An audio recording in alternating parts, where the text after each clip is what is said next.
Welcome, welcome, welcome. Let's talk Tennessee Titans. I know it's tough, but it's been a couple days since the fallout, hence the name of the playoff fallout. The one thing we want to tackle today, is this a success? Is this a failure?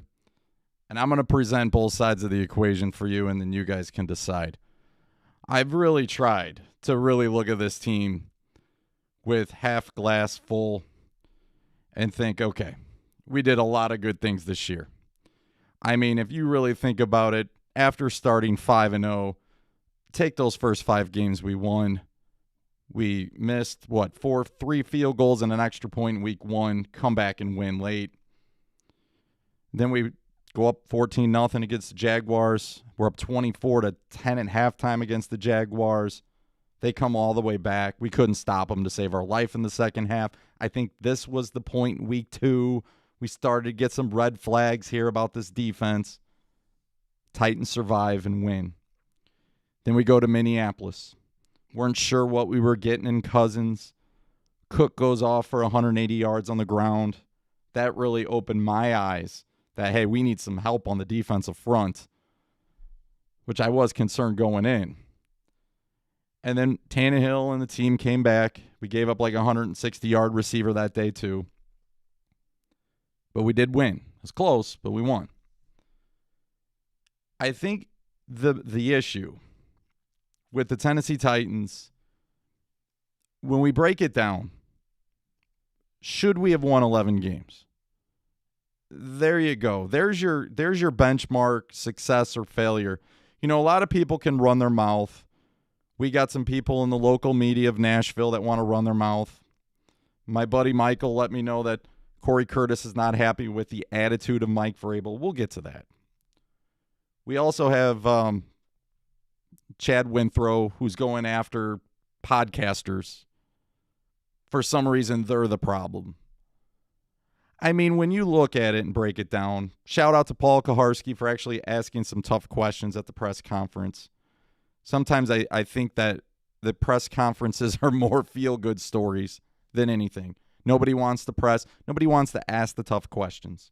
We found out who the defensive coordinator was. It was Bowen all along. We might lose our coach, offensive coordinator, coach, Arthur Smith. He may be on his way out. Every single team with an opening, including the Eagles, has asked to talk to him. He just concluded interviews, obviously with the Jaguars the night of the playoff loss, but also with the Jets and the Lions, and he's got more teams ahead of him, Falcons, etc. But when you really break down this Titans team, I think we're all proud of them. I think we're all proud of the fact that they were able to hold off the Colts, which also finished 11-5. And I don't know about you. I mean, no Lawan, Jayon Brown goes out week 11. We have all sorts. We have no pass rush. Beasley, epic failure. Number 1 pick, epic failure. Clowney doesn't do what we think he can do, and then he gets hurt and he's done. Dory Jackson doesn't officially come back until, the Lions game. Was that week 16, week 15? I mean, if you really think about it, the Titans had no business winning 11 games. There were a couple reasons why. Number 1, Arthur Smith. Arthur Smith in the offense, number 5, top 5 offense, was a very good season for the. I mean, that's the best offense we've seen in Tennessee. Let's just be honest. Best offense. Derrick Henry, number 2. And I'm not going in any order. You can flip-flop them, whatever. Derrick Henry goes for 2,027 yards. I mean, unbelievable season. He's one of 8 players to rush for 2,000 yards. However, when you look at it, only one of the 8, I believe, actually won a playoff game, and that was Terrell Davis. Of course, he had John Elway. The Titans didn't get the win in the playoffs, so he joins the other 7 that didn't get a playoff win or whatever. And then the last reason I think is pretty significant is the way that we've seen Ryan Harris. I see your super chat. I appreciate it. Is A.J. Brown. I mean, A.J. Brown, I still want to see more from him. He still has to take on a Lattimore or a top-tier corner and prove that he can beat them consistently. When everybody feels like there's nowhere we can go, we need him to be able to step up. kind of like what he did against the Ravens. Corey Davis was, for whatever reason, they didn't throw it to him, whatever the fact is, those kind of things. But there is some optimism with this team. We had a difficult year. The whole NFL did. With the sickness. You didn't know who was going to play, who couldn't play. Our whole team got shut down for a while, a couple weeks almost. We were able to beat the Bills. We finished 4-4, now 4-5 since we lost to the Ravens against playoff teams. And again, we win the division. I think when you put it in the grand scheme of things, before the season started, sure, we were expecting more. But as the season went on, we were in trouble at the pass rush. That was not getting better. We know it wasn't getting better. There was really nothing we could have done. Yes, we could have made some trades at the wire there, but J-Rob went for King, and we'll get to that. But the pass rush, consistently dressing 3, all those kind of things, was an issue. I told you from the beginning, a lot of people got on me, even some Titan fans that are very popular within the Twitter community were so less mocking me about Wyatt Ray. But the bottom line is, for all the people that came out and said Wyatt Ray's a solid depth piece, he finished the year with 1 sack, and I don't think he'll be back. So that didn't work out. Clowney didn't really work out for us. Beasley didn't work out. We got rid of, Correa. So that obviously didn't work out. We got rid of Casey. That didn't work out. And in the bottom line, when push came to shove, playoff game against the Ravens, all hands on deck. Roberson, supposedly healthy. The Titans were like, we're better off without you playing. And that hurts me because I thought Roberson could have helped. So the deal as we go forward with this, is it a success? Is it a failure? I want to get to your comments from this. But I want to go more present the failure side real quick. And this is hard. This is really hard for me because when I see AFC South champs, 2,000-yard rusher, 1,000 receiver, top 5 offense, how well Arthur Smith did for this team, it's hard not to look at the Titans with 11 wins, first time since 2008, home playoff game, first time since 2008 season, and not view it as a success. But you know me, I'm Titan Upload, and I'm going to look at the whole picture and not sugarcoat it. So I'm like, okay, could I come up with reasons for failure? And then you guys can ultimately decide. So here I'm going to go for it. All right, wish me luck. Hope I don't lose too many subscribers here with what I'm about to say. All right, number 1. Ask yourself this, everybody in the house. I don't know how many we got in here. We got 119, which I'm shocked because the season's over. I thought we'd go back down to 40, so shout out to everybody in here. Number 1, why this season could be viewed as a failure. Ask yourself these things, by the way. Are the Titans, the Tennessee Titans, right now, are we any closer to winning a Super Bowl than we were last year? Did we make any strides that were closer to a Super Bowl? I don't have an answer. I mean, I'm going to try to attack this one, but think about that for a second, because I think that's a very good point. Because remember the optimism? Hey, we're going to sign Derrick Henry. We're going to go after Tom Brady or Tannehill. All we are is one pass rusher away. When those Titans, the GM, John Robinson, Vrabel, and they got together after that Kansas City loss, which was a tough playoff loss after the role we were on. The one thing they looked at each other and they said, we need a pass rusher. It's evident. Dean Pease knew it. Vrabel knew it. J-Rob knew it. Amy Adams knew it. We all knew it. We needed a pass rusher. We did not have a pass rusher. So we went in the offseason trying to fix that issue. We didn't do it. I can argue now we need more pass rushers than just one. We need multiple pass rushers. I mean, we're going to have to do what Green Bay did a few years ago.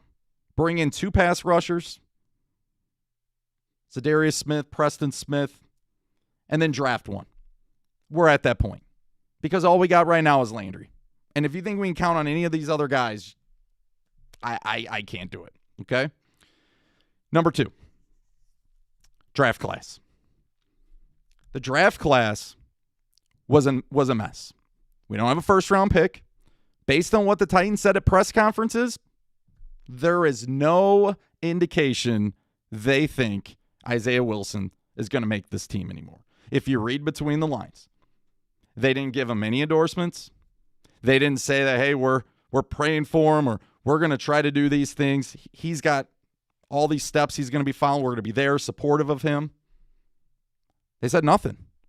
And maybe it's just coach talk. Maybe that's why Corey Curtis is so upset at Vrabel. I don't know. But there were no words of encouragement. It's more of disgust than anything. There is not one person that really helped us out of this draft class. I know it's early. Fulton didn't even get on the field for the playoff game. I can't answer that. I don't think he did.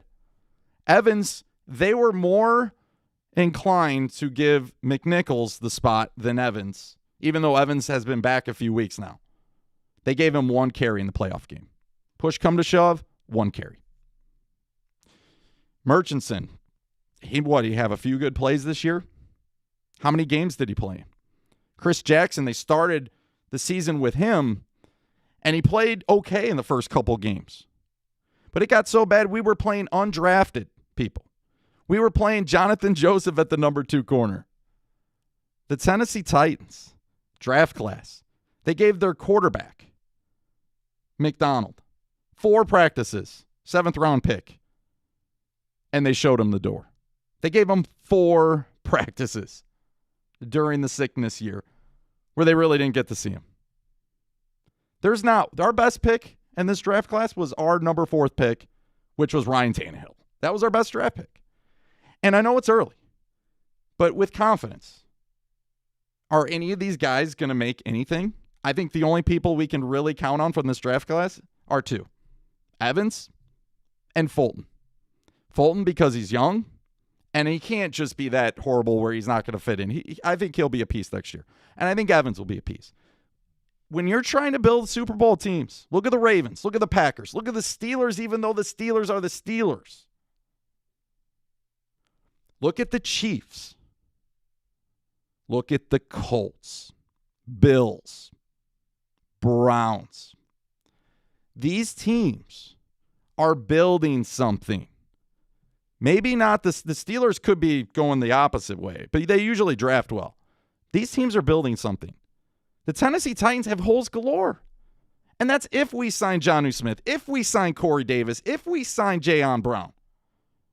And oh, by the way, the latest buzz around the Titans is, where can you save the most cap space? You're going to have to get rid of your number 1 corner, your MVP of the season for the defense, Malcolm Butler. So now you got to replace him. King's not a number 1 corner. He's a good corner. I think he'll be back, but he's not a number 1 corner. You comfortable with the Dory Jackson? Nah, I don't know about a Dory Jackson at this point. There's been a lot of stuff coming out behind the scenes. There wasn't many confidence behind Vrabel's comments on Dory. Sounds like there's a little bit of a heart issue there. Like, not like his heart's bad shape. Like, does he want to play? Those kind of things. The free agency was a bust. There's not anyone we really can take from free agency. So that was a nightmare. And then we also have cap issues, which I already mentioned. We might have to get rid of Butler. So when you look at the grand scheme of things, we need multiple pass rushers. We need another starting cornerback somewhere. We need another defensive lineman to help stop the rush and help Simmons. We might need another linebacker. We need a right tackle because I'm not going into the season just with Kelly, even though he did an okay job. We need a tight end if Jonnu moves on. And if we don't re-sign Corey Davis, or even if we do re-sign Corey Davis, to be flat out with you, we need another wide receiver. I am not going another year counting on Khalif Raymond. And although Cam Batson had a good game and had some really good catches, we see what happens. Baltimore took away Derrick Henry. And we, other than A.J. Brown and Tannehill in the first quarter, we couldn't do anything about it. That's what's frustrating. So I want to get to your comments. Thanks so much. I'm I'm trying some different things here on the channel. I'm trying to like start the show off a different way, and then I'd love to get your comments, and we'll kind of break some of this thing down. Thanks so much for being here. Life of Devontae, CJ2K, the new logo. Let's see. Yashin in the house. What's going on, man? James, tighten up, Buffalo. Tennessee E says he'll ask the star wide receiver money, doesn't deserve it. You're talking about Corey Davis. Some of you aren't happy with Corey. Apparently he went off on Twitter.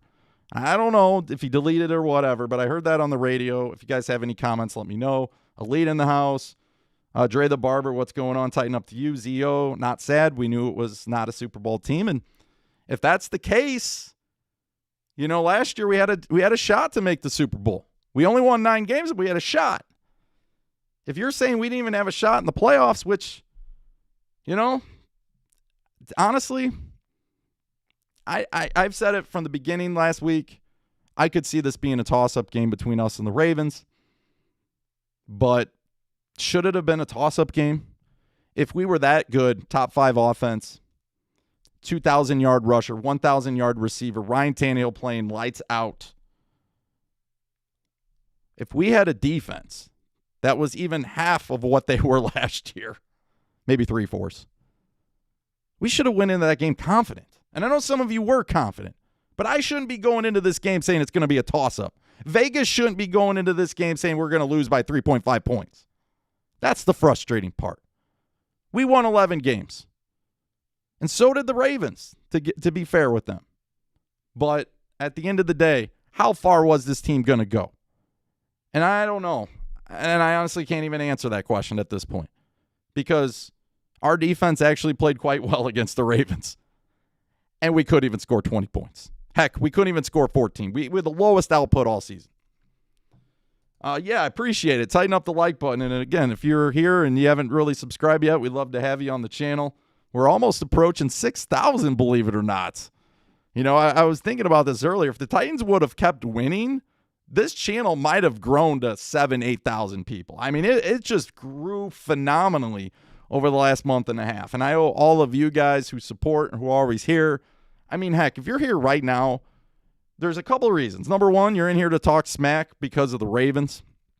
Or maybe you're a Ravens fan, you're in here to talk smack. Or number two, you're just a diehard Titans fan. You're a diehard Titans fan. And let's just be honest. Can't get enough of the Titans. I mean, I can't. I thought, hey, I'm going to take a break from this for a while. Now all of a sudden I'm doing a watch party because I want to see the Ravens. Not to be mean, I want to see them lose. I've heard so much crap all week. Shout out to the Raven fans who have been very, very respectful. Very, very cool. Very nice. There's a couple of them in Flick Chat that are super cool. And I appreciate it. Because, again, I'm respectful. Whether we win, whether we lose, try to be respectful is all I can. And I know, my comments have stirred a lot of people with the sportsmanship. And but again, if you've watched my channel before, you know me. I'm all about sportsmanship. When the Titans do silly stuff, I'm not for it either. When we start, jumping on stars and those I was never for that. You know what I mean? I was never for that at all. But at the end of the day, I know I'm a Titans fan, and Ken Moore made a good point on his show this week. He said if we want to stop it, we need to win. And I've been taken back about Lamar Jackson. Obviously he has the right to be upset with what happened in Week 11, and that's the way he took care of his business. He ran off the field. So it is what it is. And, we lost. The Ravens were a better team. The Ravens were a better team. I'll admit it. The Ravens were a better team. I said the whole second half, it felt like we were down by 14 points, not 7. And then when Vrabel passed on the 4th and 2, which I'm sure you guys will want to get into at some point, I was like, what are we doing? Because that game just felt like we were losing more than just 7 because everything was contested. Everything. And then to go back and see that pass to Khalif Raymond and A.J. Brown was wide open down the field. Oh, that hurts. That hurts. But at the bottom line, the Ravens won. Podcast coming out. So super pumped for that. Super pumped for Ryan. Great guy. Say It Again Network. So he's officially getting his own podcast. Can't wait to hear it. And I'd love to have Ryan on the show. I've reached out to him. He's agreed to come on at some point. So maybe in the offseason we'll get Ryan in here and talk Titans. Why not? So shout out to Ryan.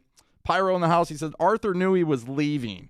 That's why I didn't care last Sunday with the offense. And that's the sad part, right, Pyro? Like, when you put it in perspective, here's what we've heard. A lot of fans have been mocked by the media for this, and it's whatever, The media says some really silly things sometimes, and we're all like, what are they talking about? We voice our opinion on Twitter. It's like it's the end of the world. But here's what the media would say, local media. They said that Arthur Smith was expecting to win. He had a block schedule when he got home to spend with his family, and he used this time to set up an interview. So he knew going in.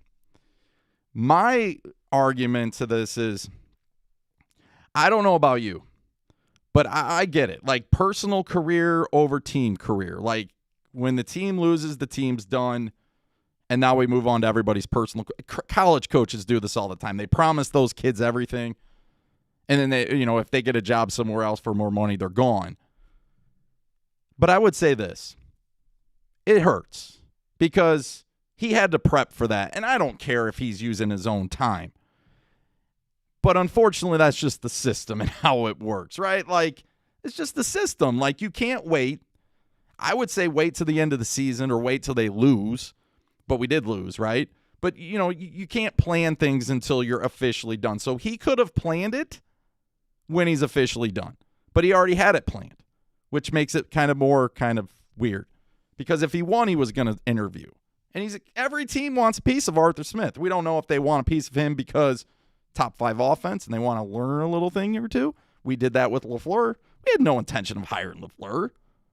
We kind of thought, well, maybe he could be our offensive coordinator. So that's kind of why they wanted to bring him in. But bottom line, it is what it is, and it stinks. Arthur Smith probably will get a job. A lot of people are pushing to hire within, but is there anybody capable of within to lead the offense? And as of right now, I can't answer that. I can't answer that at all. You didn't see this, but I did. A.J. Brown, want to talk about respect. A.J. Brown, after the game, went on Twitter, and Marlon Humphrey was having a bad day. Like, he won the game, but he was upset at himself for giving up those early yards to A.J. Brown. And A.J. Brown went on there to Twitter and said something very kind and nice. So I'm just saying, some of you said this ain't going to be a rivalry because you guys are way better and you've won Super Bowls. You know what? If that's what you believe, I don't really care. It is what it is. I mean, we don't even play you next year. We'll get to the schedule here in a little bit. We don't play you next year. I will say, I think you have a really good chance of going. I've been saying this all week. You have a really good chance of going and beat, I think, Kansas City. But I think you have a really good chance of going there and beat Buffalo. I really do. Because you can run the ball. And Buffalo can't run the ball very well. That's the only concern I would have going into that game. Buffalo can't really run it real well, and they throw it. But I like your corners. I mean, I don't really like Peters, but I like he's a really good player. And I do like Humphrey. He is a great player. You guys are really pumped up about Elliott.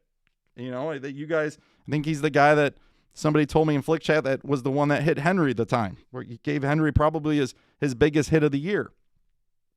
But at the end of the day, it is what it is. We lost, you guys won, and you're moving on. So that's kind of how I'll leave it. Back to the show. Drunk Duck says Jamal Lewis. Yes, he had 2K, and he didn't win a playoff game the year he got 2K. Trey Mack, please keep Corey Davis. And again, if you guys know the story about Corey Davis, please let us know. But yeah, I mean, apparently he was hurt. That's why he wasn't playing, but I don't know the whole fact of the story. But you guys know he's my favorite player. I'm going to miss him.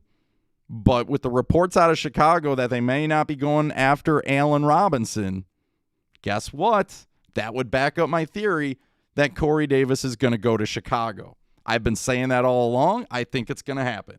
Big O Titan says, I believe this was a successful season, but there's work to do. We need a blue chip talent in the draft, splash in free agency. J-Rob needs to execute. And we're going to get into that, Big O Titan. Thank you so much for the comments. Shout out to Big O Titan. Great guy. Great Titans fan. The Titans have been doing a thing where they celebrate fans on Twitter. But, I should do a show on celebrating fans that interact and with us here on Titan Upload all the time, because you guys are amazing. You guys are great. But yeah, Big O makes a great point. Like, maybe it was a successful season, but there's still, the mountain's still high to climb, and we still need some pieces. The question is, will we have enough money? Will free agents want to come here? And can we lock up anything in the draft at pick 22?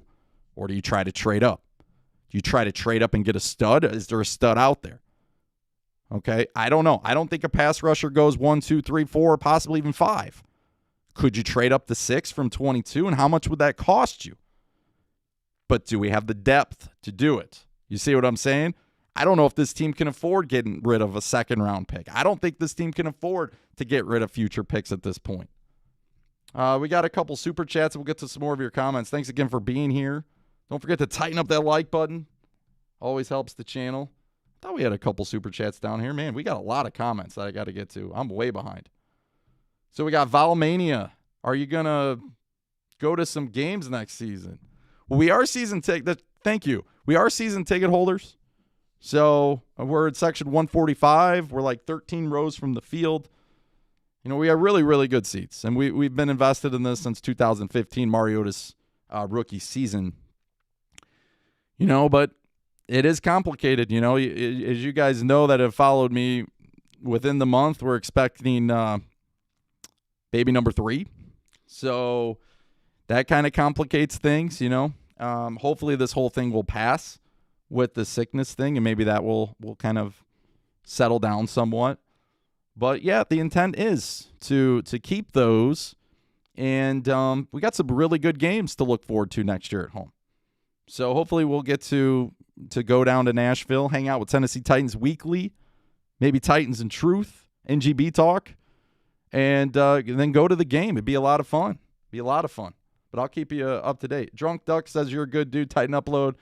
I'm a fan of you, even though I'm a Ravens. Hey, no problem. I'm just the respectful dude that loves to talk football. Yeah, I'm a Titans fan, but, I never even Jaguars. If you bring in UCF Jaguar and you ask him, hey, what do you think of Titan Upload? I'm pretty sure UCF Jaguar would say he respects what I do and how I act and carry myself. And I do for him as well. That's why I had him on the channel, and that's probably why he had me on his channel. There's some really good YouTube dudes. And there's some really good, fans that just love football and they're respectful of one another. And it's, they get pumped up for their team and they might talk a little trash, but at the end of the day, we just love football, and it could change. Look at the Steelers. I know Ravens fans, we can agree on this one. You happy that the Steelers lost to the Browns? Did you see that one coming? And how it happened? The Steelers are 11-0. You want to talk about trash talking? Steeler fans are tough sometimes. There's some good dudes, but they're tough sometimes. And what happened with them and Juju and all that? Oh my goodness. And then they're still talking trash about the Browns even though they lost. So crazy stuff. Let's see. I thought we had one more super chat we'll get to real quick, and then we'll get to more of your comments. Man, it's tough though. I even though I wasn't sure we were gonna win, I was just All right, Savage Raven, what's going on? He says, what did A.J. Brown say to Marlon Humphrey against you guys, both games? So here's what so Marlon Humphrey says, in case you guys think I'm making it up, I don't know if you can see that or not. I know it's kind of blurry, but you can check out his Twitter feed, go to his tweets and replies, or go to Marlon Humphrey, since probably you guys all follow Marlon Humphrey if you're a Ravens fan. He says, rough game for me, but I'll bounce back. And he says, on another note, good team win. And you already know that Victory IG Live is about in 45 minutes. So A.J. Brown responds, got a lot of respect for you. Keep going, bro. And then he's got the some kind of emoji with this. So, again, I think these guys deep down respect one another. Obviously A.J. Brown went to Ole Miss, but I know Humphrey went to Alabama. Shout out to Bama for winning another national title. Oh, my goodness. Just destroyed Ohio State. How good would Devontae Smith look as a Titan next year? Oh, my goodness. But he could be a Bengal. But no, I mean, I think that's cool. And that reminds me of what Eddie George did going in the locker room with Ray Lewis. And, Ray Lewis stole our hearts that day in 2000. You got to admit. I mean, he just stole all our hearts. And Eddie George first one in there. And those two had a really, really good relationship. It's cool to see. They're warriors on the field, but off the field and all that kind of stuff. But thank you so much for the super chat. I do appreciate it. So let's get this a couple more of your comments. Got a lot of Raven fans in here. King Nat says, let Corey go, get Odell to pair with AJ. Now, King Nat, I will say this. Some say that the Browns are better off without Odell because Baker can now focus on the team rather than forcing into Odell. That's a very interesting point. But, again, Odell's a talent. Can he get back to what he used to be, though? I mean, he's kind of been hurt a couple times. We all know we've had a lot of guys hurt, it seems like. But, we'll see what happens. I'd love to see Allen Robinson. Could you imagine A.J. Brown, Allen Robinson, and then go out and get a speed guy, maybe in the draft? Oh, my goodness. Titans light up the scoreboard. And that's even without Derrick Henry. Chad's got a super chat. He says, we need to go after Matt Judon and draft an edge. A wide receiver that can stretch the field like Diggs, and AJ's great, but needs someone who can complement him. And, I thought Khalif Raymond could be that guy. I think Mason Kinsey could be that guy if Mason Kinsey comes back at some point. But at the end of the day, you're looking for somebody. And like with Chad, thanks again for the super chat. I really feel, and I don't know about you Titan fans, but I really feel like this would be a great opportunity for the Titans to start to build something for longevity. Not just go after these free agents, but getting it right in the draft. Going out and getting it right in the draft. And it's like we got it right with A.J. Brown. That was a steal in the second round. But what's even more sad is we could have maneuvered it around and got both DK Metcalf and A.J. Brown, and we would have been settled. We would have been done with wide receiver. If we don't take Corey Davis and take Lattimore, the cornerback, oh my goodness, we're settled with corner. That's the things we're trying to get right. We've been close. Kevin Byard, again, tough season for him, but to pick him in the third round, Jayon Brown was a good pick. I think Long's a good pick in the 6th round. He might be the piece. How about Amani Hooker? He's one of those guys, too. Like, why didn't he play more in the playoff game? We'll get to him in a minute. He actually had pretty good stats. So, Chad, thanks so much for the super chat. I do appreciate that. Pee-wee is great, says Odell doesn't fit with the Titans at all. Savage Raven says A.J. Brown is going to be a monster. You can tell he's a great guy. Hey, thank you so much for that. I'm just calling for what it is. If you go back and look at that celebration in Week 11 before the game, A.J. Brown's kind of the guy out there trying to hold Malcolm Butler back. You know what I mean? So, again, I don't agree with what always happens from the Titans. Like, do I agree Tier Tart stepped on a Brown? No, I don't like that because it cost Tier Tart a game. I don't even know who the Brown was. But it's irrelevant because it happened. Did I like when Hainsworth stepped on a Cowboys guy's face? No, I hated it because it made Hainsworth look bad. It was a bad image. And then the refs do that. Then the refs start to focus on you. Those kind of things. There's rumors that we spit on a guy. I keep hearing this. Now, the NFL went back and said this never happened, but there were rumors that somebody spit on a Raven last year. So, again, I don't like that either. So, at the end of the day, it was a good game. I was hoping more offensively. Didn't happen. And we're home. And you know what? It's not where we thought we would be. And luckily the Steelers lost because we moved up in the draft to 22. So Seattle and Pittsburgh are behind us, and we're number 22 now. Let's see. Oiler Titan. Everybody wants the Titans to go defense with the first 3 picks. I would go defense with free agency in rounds 3 through 4. I would go wide receiver round 1. He says, is it Rondale Moore from Purdue and then the tight end from Penn State? So, yeah, we will get Brian in. He's going to do a full mock draft. I'm pretty pumped about that.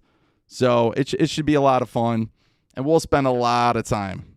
I mean, we're going to spend a lot of time in the offseason talking Titans. So if you're up for it, I'm here. You know, I'm not. Some people think like I'm going to go hibernation for the next 3-4 weeks. No, I'm not. So we're going to be around. Like I said, we're going to try a watch party this week. I don't know how it's going to go.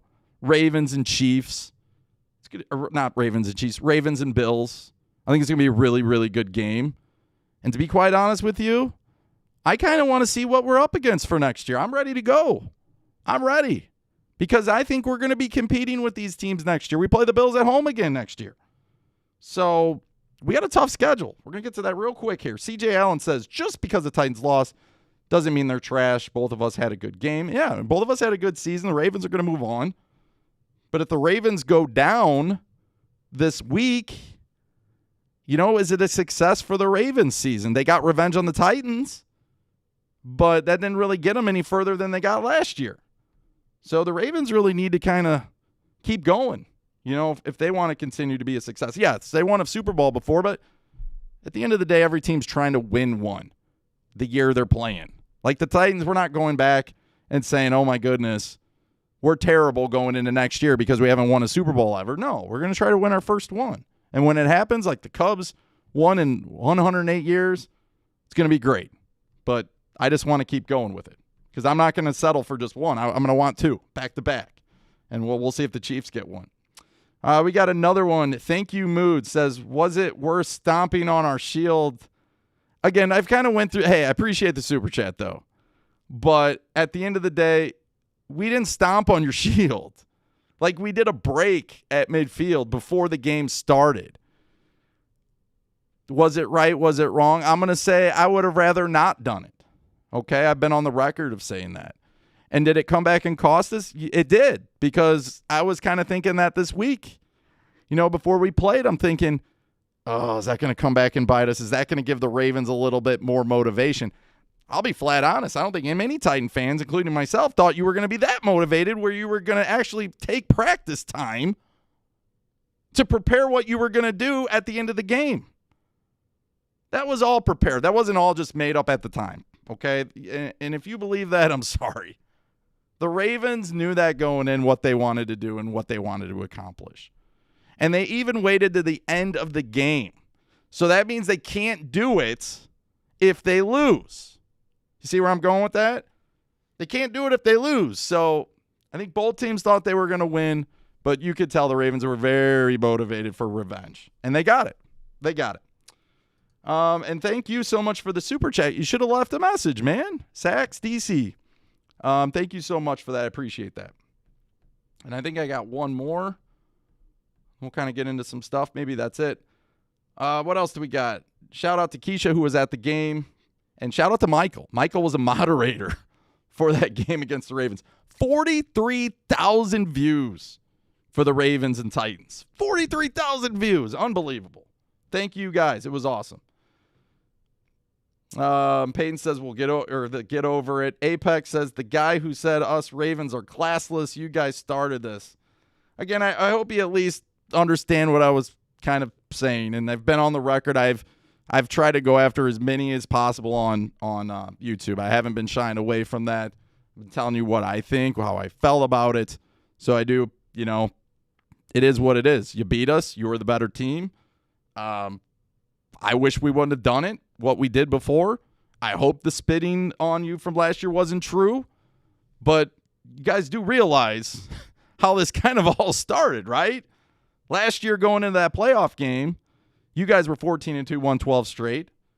And you talked a lot of trash that week.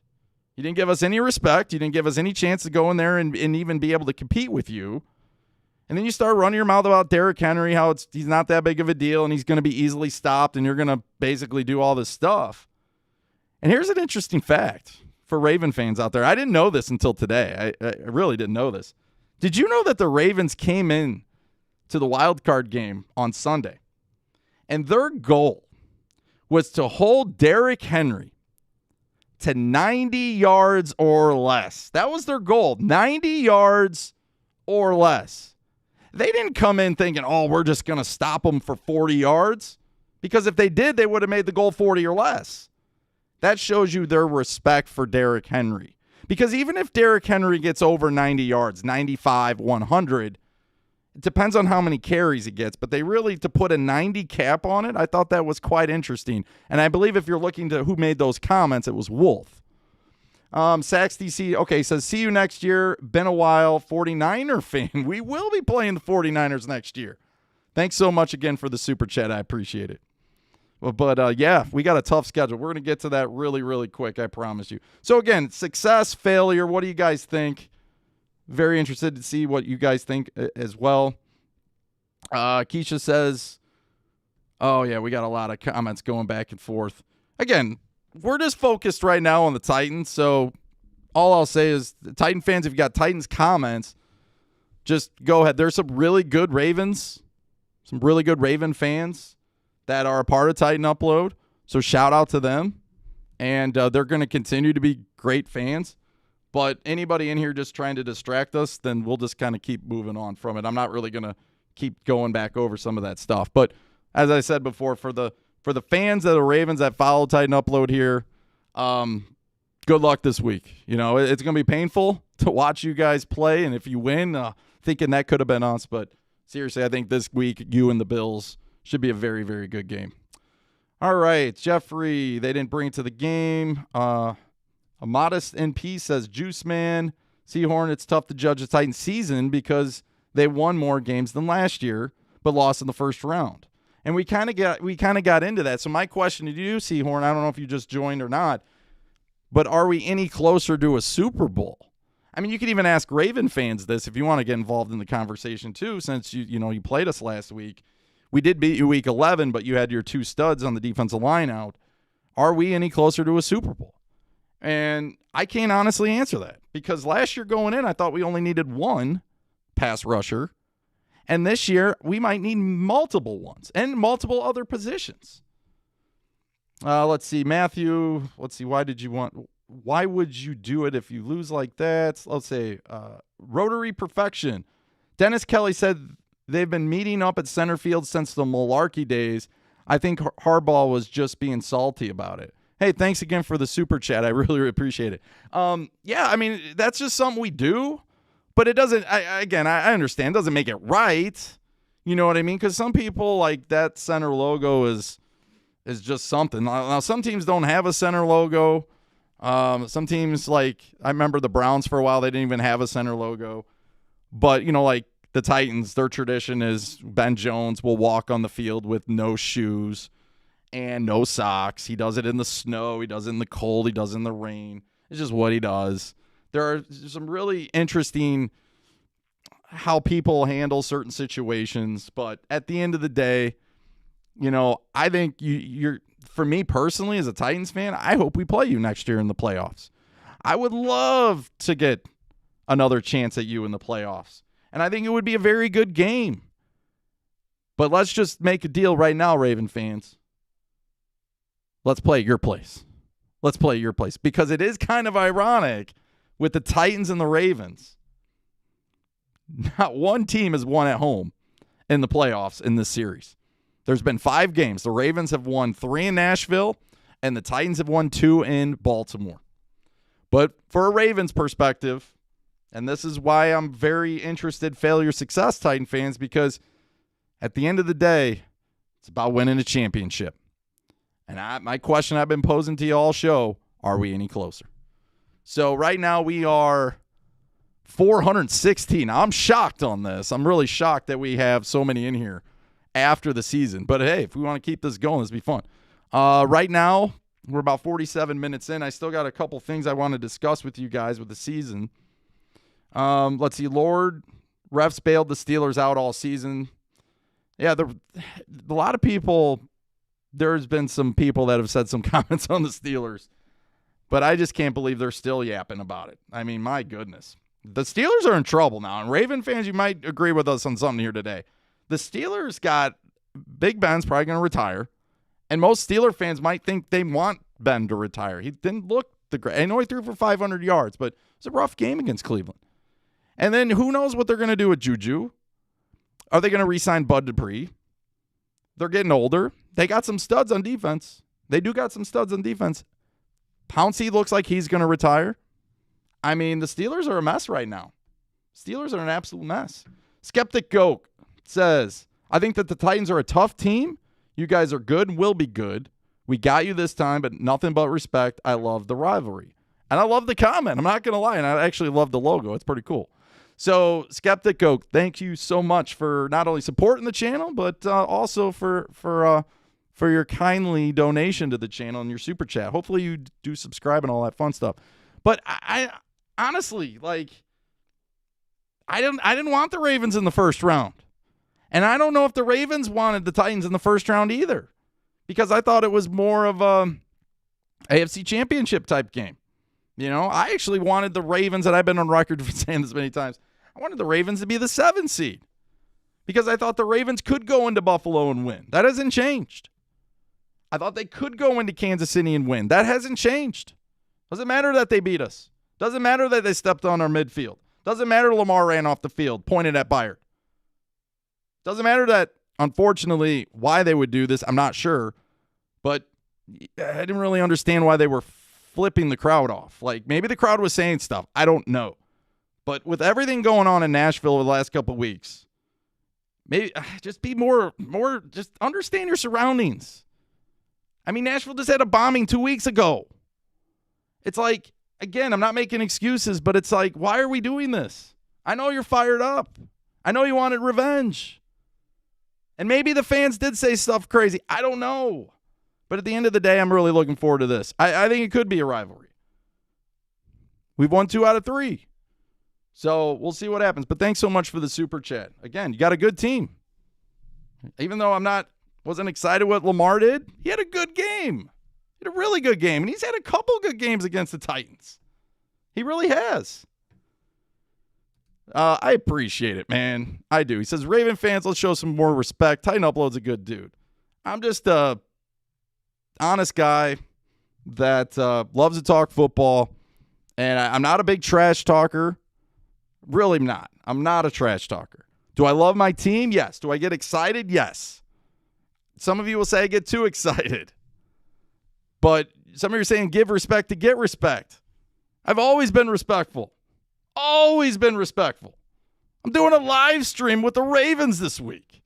And I'm not going to talk trash. And even if you don't believe me, stop by. I will not be cutting down the Ravens at all. Just want to call a good playoff game. That's what I want to do. Dan says the only reason we stopped Henry was Campbell and Williams. That's it. They weren't in the regular season. And they weren't on your team last year. We get that. You did a great job. You're one of the only teams that have ever stopped Henry under 50 yards where Henry's been the prime focus. Now, there might have been some games where Henry only got 5 carries. But for a 2,000-yard back, you did really well against Derrick Henry. There were nowhere for him to run. You guys won in the trenches. Now, Williams may not have got any tackles. He may not have got any sacks. But Williams was a monster inside. And that's where I go back to the Titans and why we couldn't have went out and got Snacks Harrison. Why we went out and made a move to give some help to Simmons. Now, Daquan Jones did a good job this season. But Daquan Jones is not, I don't know. I'm still not sure on Daquan as far as taking up a lot of blocks, right? I'm not sure on Daquan. Tier Tart made some strides. He's an undrafted guy. Maybe he kind of keeps growing, but let's just be honest. I was looking for a guy to come in that was a little bit to give Simmons help. And Casey was that guy. But we wanted Clowney. And I'll go on the right. I did too. And some of you were telling me, no upload. No. And shout out to you guys today because you needed you guys knew it and I didn't. Sancho Max says draft a wide receiver. I mean, I don't know if we'll be able to get a stud wide receiver, but we'll see who's out there. So I'm not sure. Now we got to worry about the Titans, Browns, Chiefs, soon Bengals. You are right about that because if Smith goes to the Bengals, I mean, that guy looks phenomenal. Did you guys watch that national title game? That game looks phenomenal. He was amazing. I was telling my son, I'm like, he has over 200 yards receiving, and it's not even halftime. You guys believe in their quarterback, though? I mean, he played pretty well too. Keisha is like, she's a moderator with Michael. They do a really, really good job. They're always on top of it. And this channel would not be, I mean, they are in the Flick chat. They do a real, so another shout out to Keisha and Michael.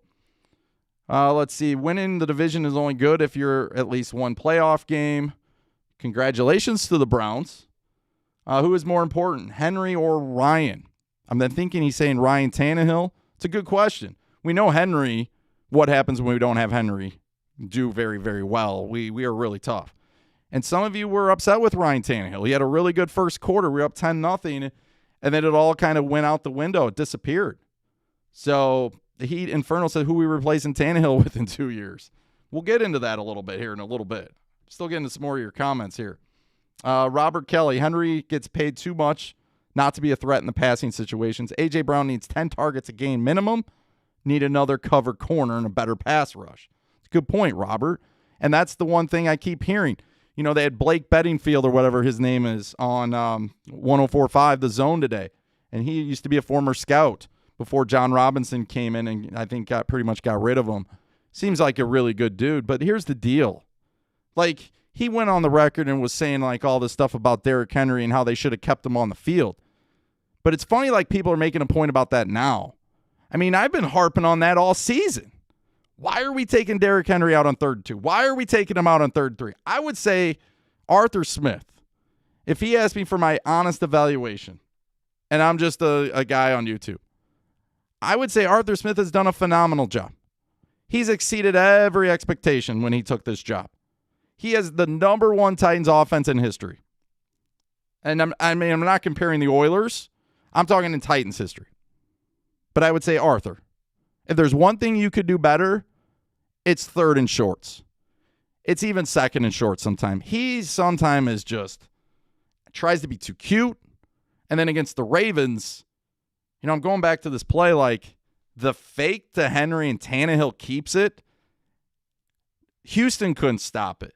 Green Bay couldn't stop it. Baltimore couldn't stop it. We were on the first play of the game, the fake handoff to Henry, play action boot. I told you right there, Tannehill did not look fast. I didn't know if he was hesitant, but when push comes to shove, Tannehill was very reluctant, and he wasn't getting many calls for him to do this. He just didn't want to leave the pocket and take off. And maybe that's out of respect to the Ravens. But that would have really helped us in some key situations, especially on some like 2nd and 5, 2nd and 6s, and watch Tannehill take off. Tannehill's very underrated, but he's also underrated as a runner. You know, Lamar, you think of, well, a lot of people get upset with Lamar that are Lamar Jackson fans, and they'll say, like, he's a really good passer, and he doesn't get the respect he deserves passing the football, right? We all know Lamar's a great runner. Well, Tannehill's the complete opposite. Like, people think he's an okay passer. Some even call him a game manager. But the guy is really athletic. He used to play wide receiver.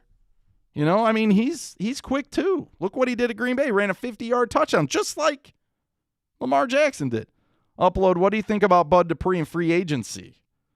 Draft a first and edge. See, here's the thing, King, that I think, just like I mentioned earlier with the Packers did a few years ago, and the Packers got a really good defense too. The Titans are going to need to do multiple things. Look at the Ravens. If you want to look anywhere, look at Baltimore. Here's the Baltimore shout-out.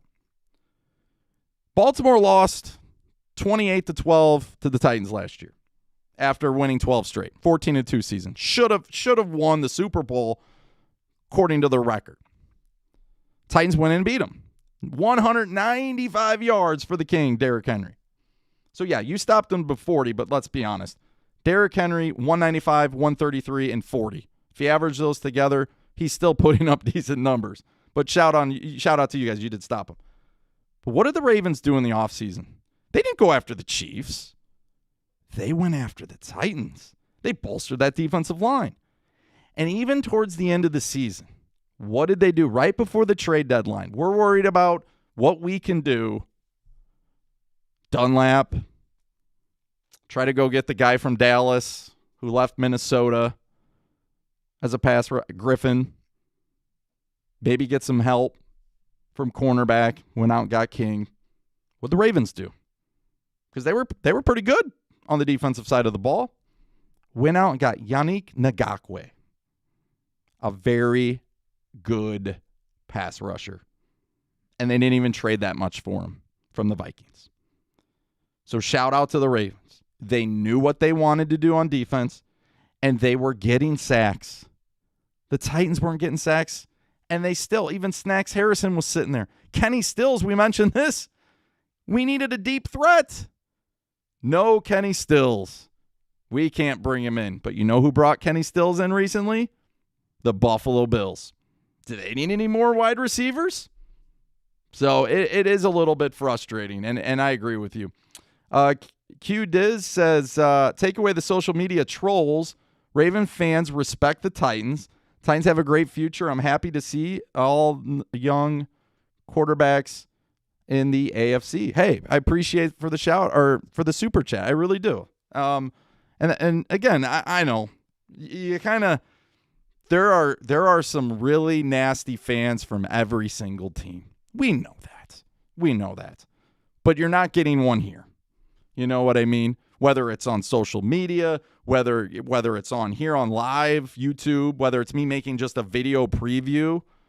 You know, I used to take other teams in previews, but what I learned was you couldn't take other teams because you know a lot of people would get mad at you. Now I'm going to bring on my buddy Weeze, and we're gonna talk about this game a little bit more in detail. So I'm going to bring him in here in a minute. But I do have the schedule, and I want to get through all that before I bring him in. But I do appreciate all the comments. We got another super chat, again from the Skeptic Goat. Of course, the goal is to win the Super Bowl each year, but overall, the goal is to make your fans proud. Titans fans should be proud. So that's coming from a Ravens fan. So I am proud. The only question I have, and I'm going to ask Weeze this too, are we any closer to a Super Bowl, though? And it seems like, on one hand, we win 11 games. We win the division. First time since 2008. Home playoff game. 2,000-yard rusher. 1,000-yard receiver. Tannehill, 33 touchdowns. But it almost seems like this team going into next season's almost worse. Almost like we have more holes than we do this year coming into the next season than we did coming into this year. That's the only thing where I keep going back and forth. Back and forth. Oh, my goodness. We remember, Money Man. We remember. But you know what? That Ravens team, other than McAllister was the first one to really go on record and talk trash. He was the quarterback to number 21 from the Ravens, and he went after Eddie George and called him a baby and all those kind of things and said he folded like a baby. The one guy who we could not stand was Ray Lewis. Oh, my gosh. Ray Lewis, man. I mean, Dilfer's one thing, Sharp, whatever, but Ray Lewis. But it's hard not to at least respect Ray Lewis when my favorite player, pretty much of all time other than Steve McNair, Eddie George, respects Ray Lewis probably more than any of us. And those guys have built like a really, really, really good friendship. And it started back when those guys were going and just warriors on the field. I mean, those guys would get into it on the field now. But after the game, they would always respect one another. So, man, the rivalry was really good back in the day. But you guys stole the two Super Bowls, 2008 and 2000. So it's hard. Maybe we stole one back, but we weren't able to win the Super Bowl. And you guys got to the AFC Championship game and lost to the Steelers, which I thought we were better than the Steelers that year. In 2008, and then obviously 2000, you went on to win the Super Bowl. Michael says, Raven fans, we were taking the L. Why can't you accept the W? It's a good point, Michael. Very, very good point. All right. R3 in the house. Draft Rodgers. Great slot wide receiver. Clemson blocks well. I can't wait to get into the draft. It should be a lot of fun. Slot Donkeys in the house. What's going on? Good to see you. Chris Ward. Would you take 2 rounds of Derrick Henry? He's not a catcher out of the backfield. And we can get into that. We'll get into that in the offseason. Now, Henry was wide open. He probably could have ran for 30 yards. Tannehill missed him. And then Tannehill threw it to him, and he got 4 yards and got blasted.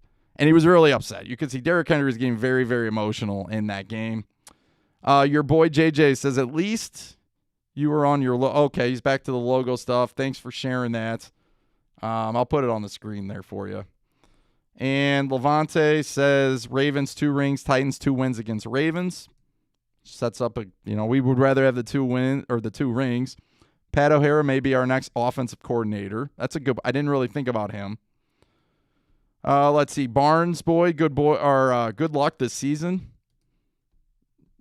Good in the playoffs. And then I thought I had another super chat down here I want to get to before I bring Weez on. And that is for Matthew. So Matthew, shout out to you. And I don't see a comment, but I will try to find you on here because I thought you've been leaving. It says, I was at the playoff game last year, unfortunately. So you were talking about the Ravens playoff game when the Titans came in there? That's interesting because I don't know. I don't think anybody was expecting us to win. I'll just say that. Much respect to you guys. Your fan base is very respectful in this chat. Trash talk and logo stomping looks like a great rivalry for years to come. Respect. Can't wait. Hey, Keno, thanks so much for your comments. And I love those comments. Even Matthew says, I respect the Titans. I was at the playoff game last year. Scary. Lamar could have had a career-ending injury at any play. It's very scary to watch how he runs in the middle of the field, but he's electric. And like I said, last year in the playoff game, he had over 500 yards. 500 yards. All right, so we'll get into the schedule now that we bring Weez in. I'm going to put in some of my so I can actually hear him. So there he is. So super pumped he could join. He started his own podcast here pretty quick with Mario. Mario's not able to join us. He got to work. But we have Weez. What's going on, man? Good to see you. Hey, good to see you, Upload, and everybody in the chat. So, first, let's get into it. I want to hear your opinion, and then we'll kind of get into more other stuff. I've been rambling on here. But the season's over. Titans, we know, fell a little bit short here against the Ravens. What is your overall, not expectation, but what's your overall opinion? Are we a success? Are we a failure? A little bit of both? What kind of point you leaning towards as the season has now fully come to a close? I think we're basically a sub-level, and both ways basically, because we came into this season way before, like we had mentioned back in Green Bay talk and even Jaguars, that we were missing a defensive coordinator before going into the draft. And this is prior to our pandemic. So we're all sitting here, and it wasn't just us. It was pretty much the entire league. I believe we even had the media asking, what are the Titans doing with a defensive coordinator? Where and which direction are we going in? Is it Vrabel going to be it, or are we going to allow Shane Bowen to take over? And I guess it was just really confusing. So you could see where the frustration comes out with Byard and our defensive and secondary unit as a whole. I'm calling this a sub-level because we're missing those key pieces. I believe it isn't fair to judge this team off of missing those key pieces. And this all goes back to management. I think Vrabel is on a little bit of a warm seat, as another fellow YouTuber had said.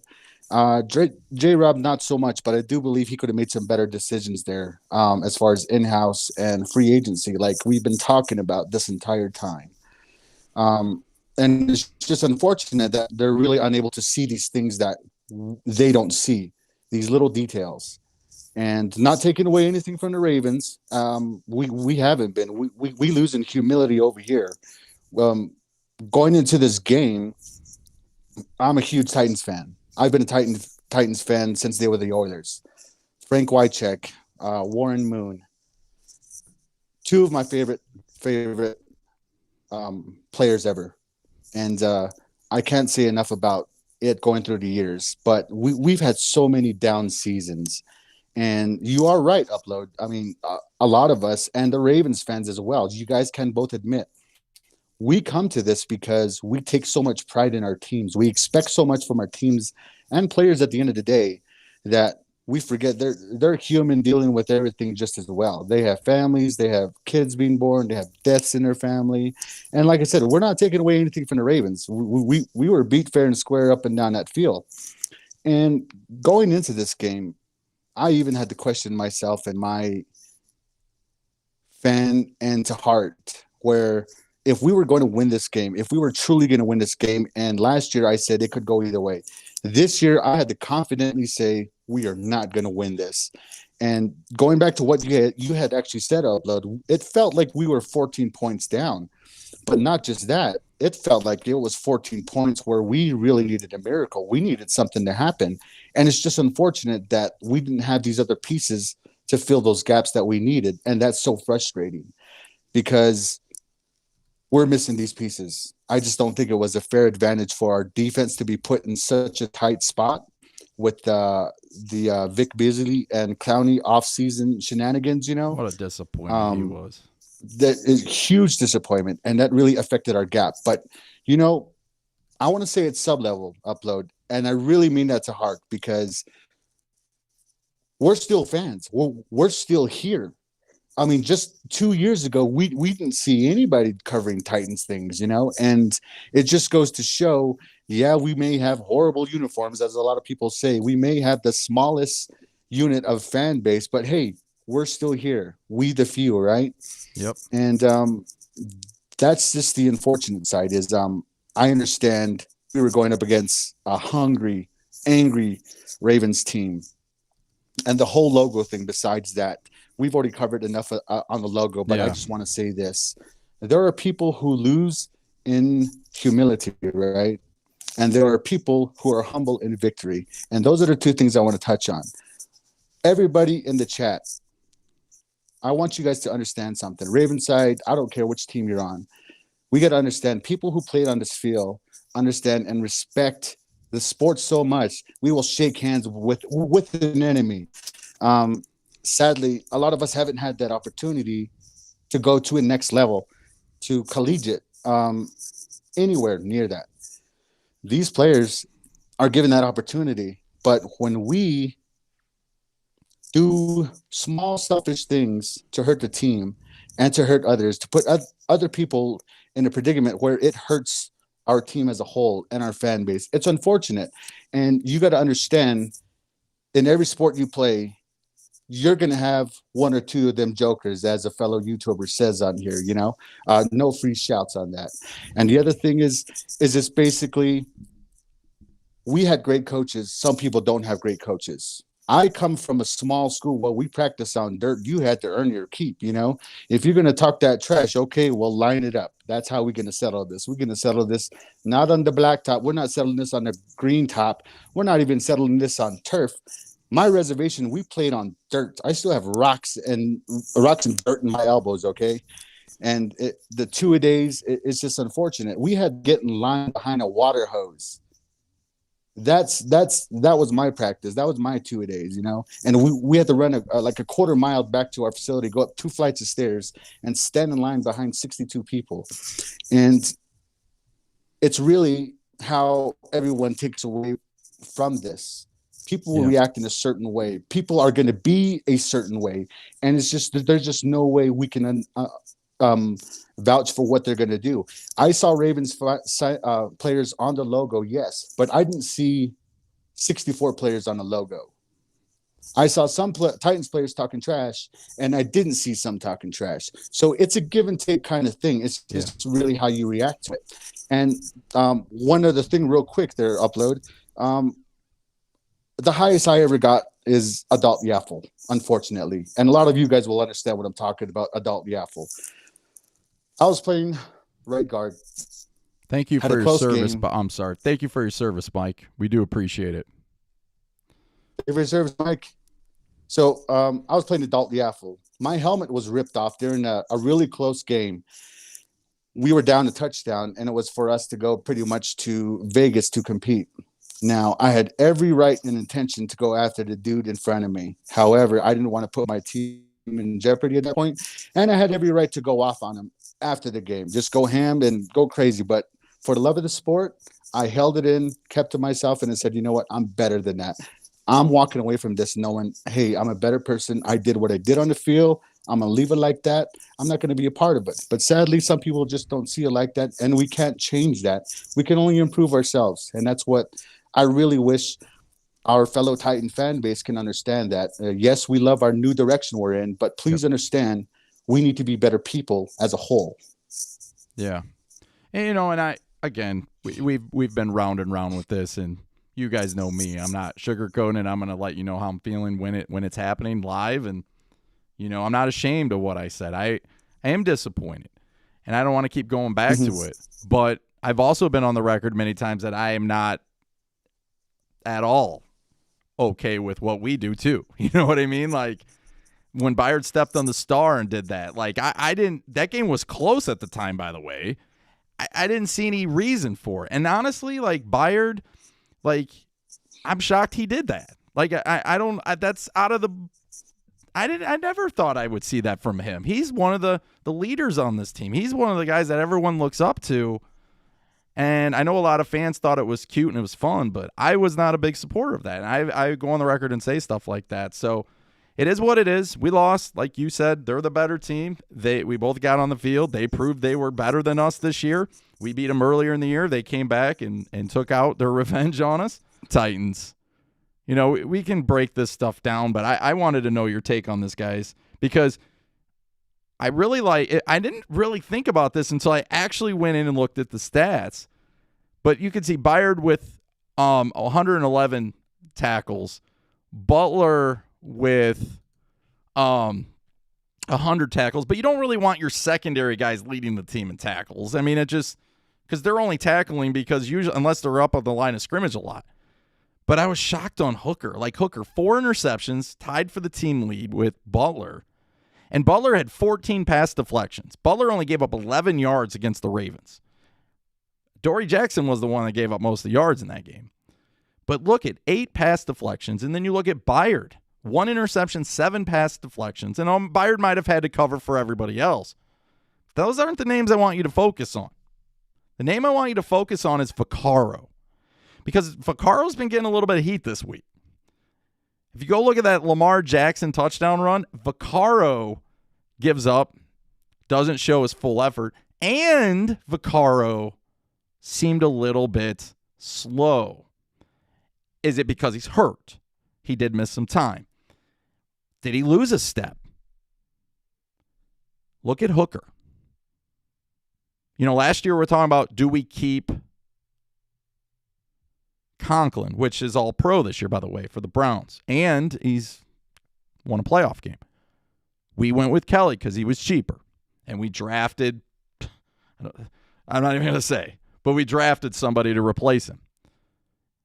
Neither of those things, I mean, Kelly he held his own. He was okay. I don't know if we can keep going with him forward. We can get into that in the offseason. But do you replace Vaccaro with Hooker? I don't know how much money you would save with Vaccaro, but is Hooker earned your trust to actually be out there? We do have Weeze back on the line, so he is here. Let's get him back in here somewhere. I forgot. Ravens or Bills? That's, I think, where we left off. I'm going to go with the Bills. Okay. Why are you going Bills? I think they just have a better passing threat. Okay. And the Ravens, they do one really good thing. They did a really good job on Henry stopping the run. The Bills don't really have that fearsome running attack, and now Moss is out for the year, unfortunately, because he went out against the Colts. But Allen can run. He can take off, and he's a bigger quarterback. You know what I mean? He's long, but he's got an arm. So the Ravens the Ravens got some pretty good corners, Humphrey and Peters. Their secondaries, they got a good pass rush, but we'll see. That is quite interesting. Bills defense been playing a little bit better too. Steals, yes. What's that? If they shut down Steals, yes. Yeah. Oh, do you think he's going to play? Oh, maybe. Yeah. Maybe. I'm hoping. Yeah, I wish we would have picked him up. We had a golden opportunity. I think he would have helped, but who am I? So let's get into this too. Vaccaro, Hooker. Do you think the Titans should go in a different direction next year? Maybe give Hooker the full-time job and say goodbye to Vaccaro, or do you think Vaccaro can bounce back? I was thinking about this tonight. I believe it's time for us to move on from Vaccaro. I mean, not taking anything away from him. He's great. He's helped us and stepped us up in the right direction because we did have, Cyprian back there, and we had who's the other guy we used to have back there before Byard. And then he kind of filled that gap for us. But anyhow, I think we should go with Amani. Amani has some great instincts, and I think he has that length on Vaccaro that we really need and will help in the secondary. Yeah. I mean, he played pretty well, and I'm surprised they didn't really give him more of a look against the Ravens because I thought, of course, you know what I mean? But I don't know how much you can save on Vaccaro.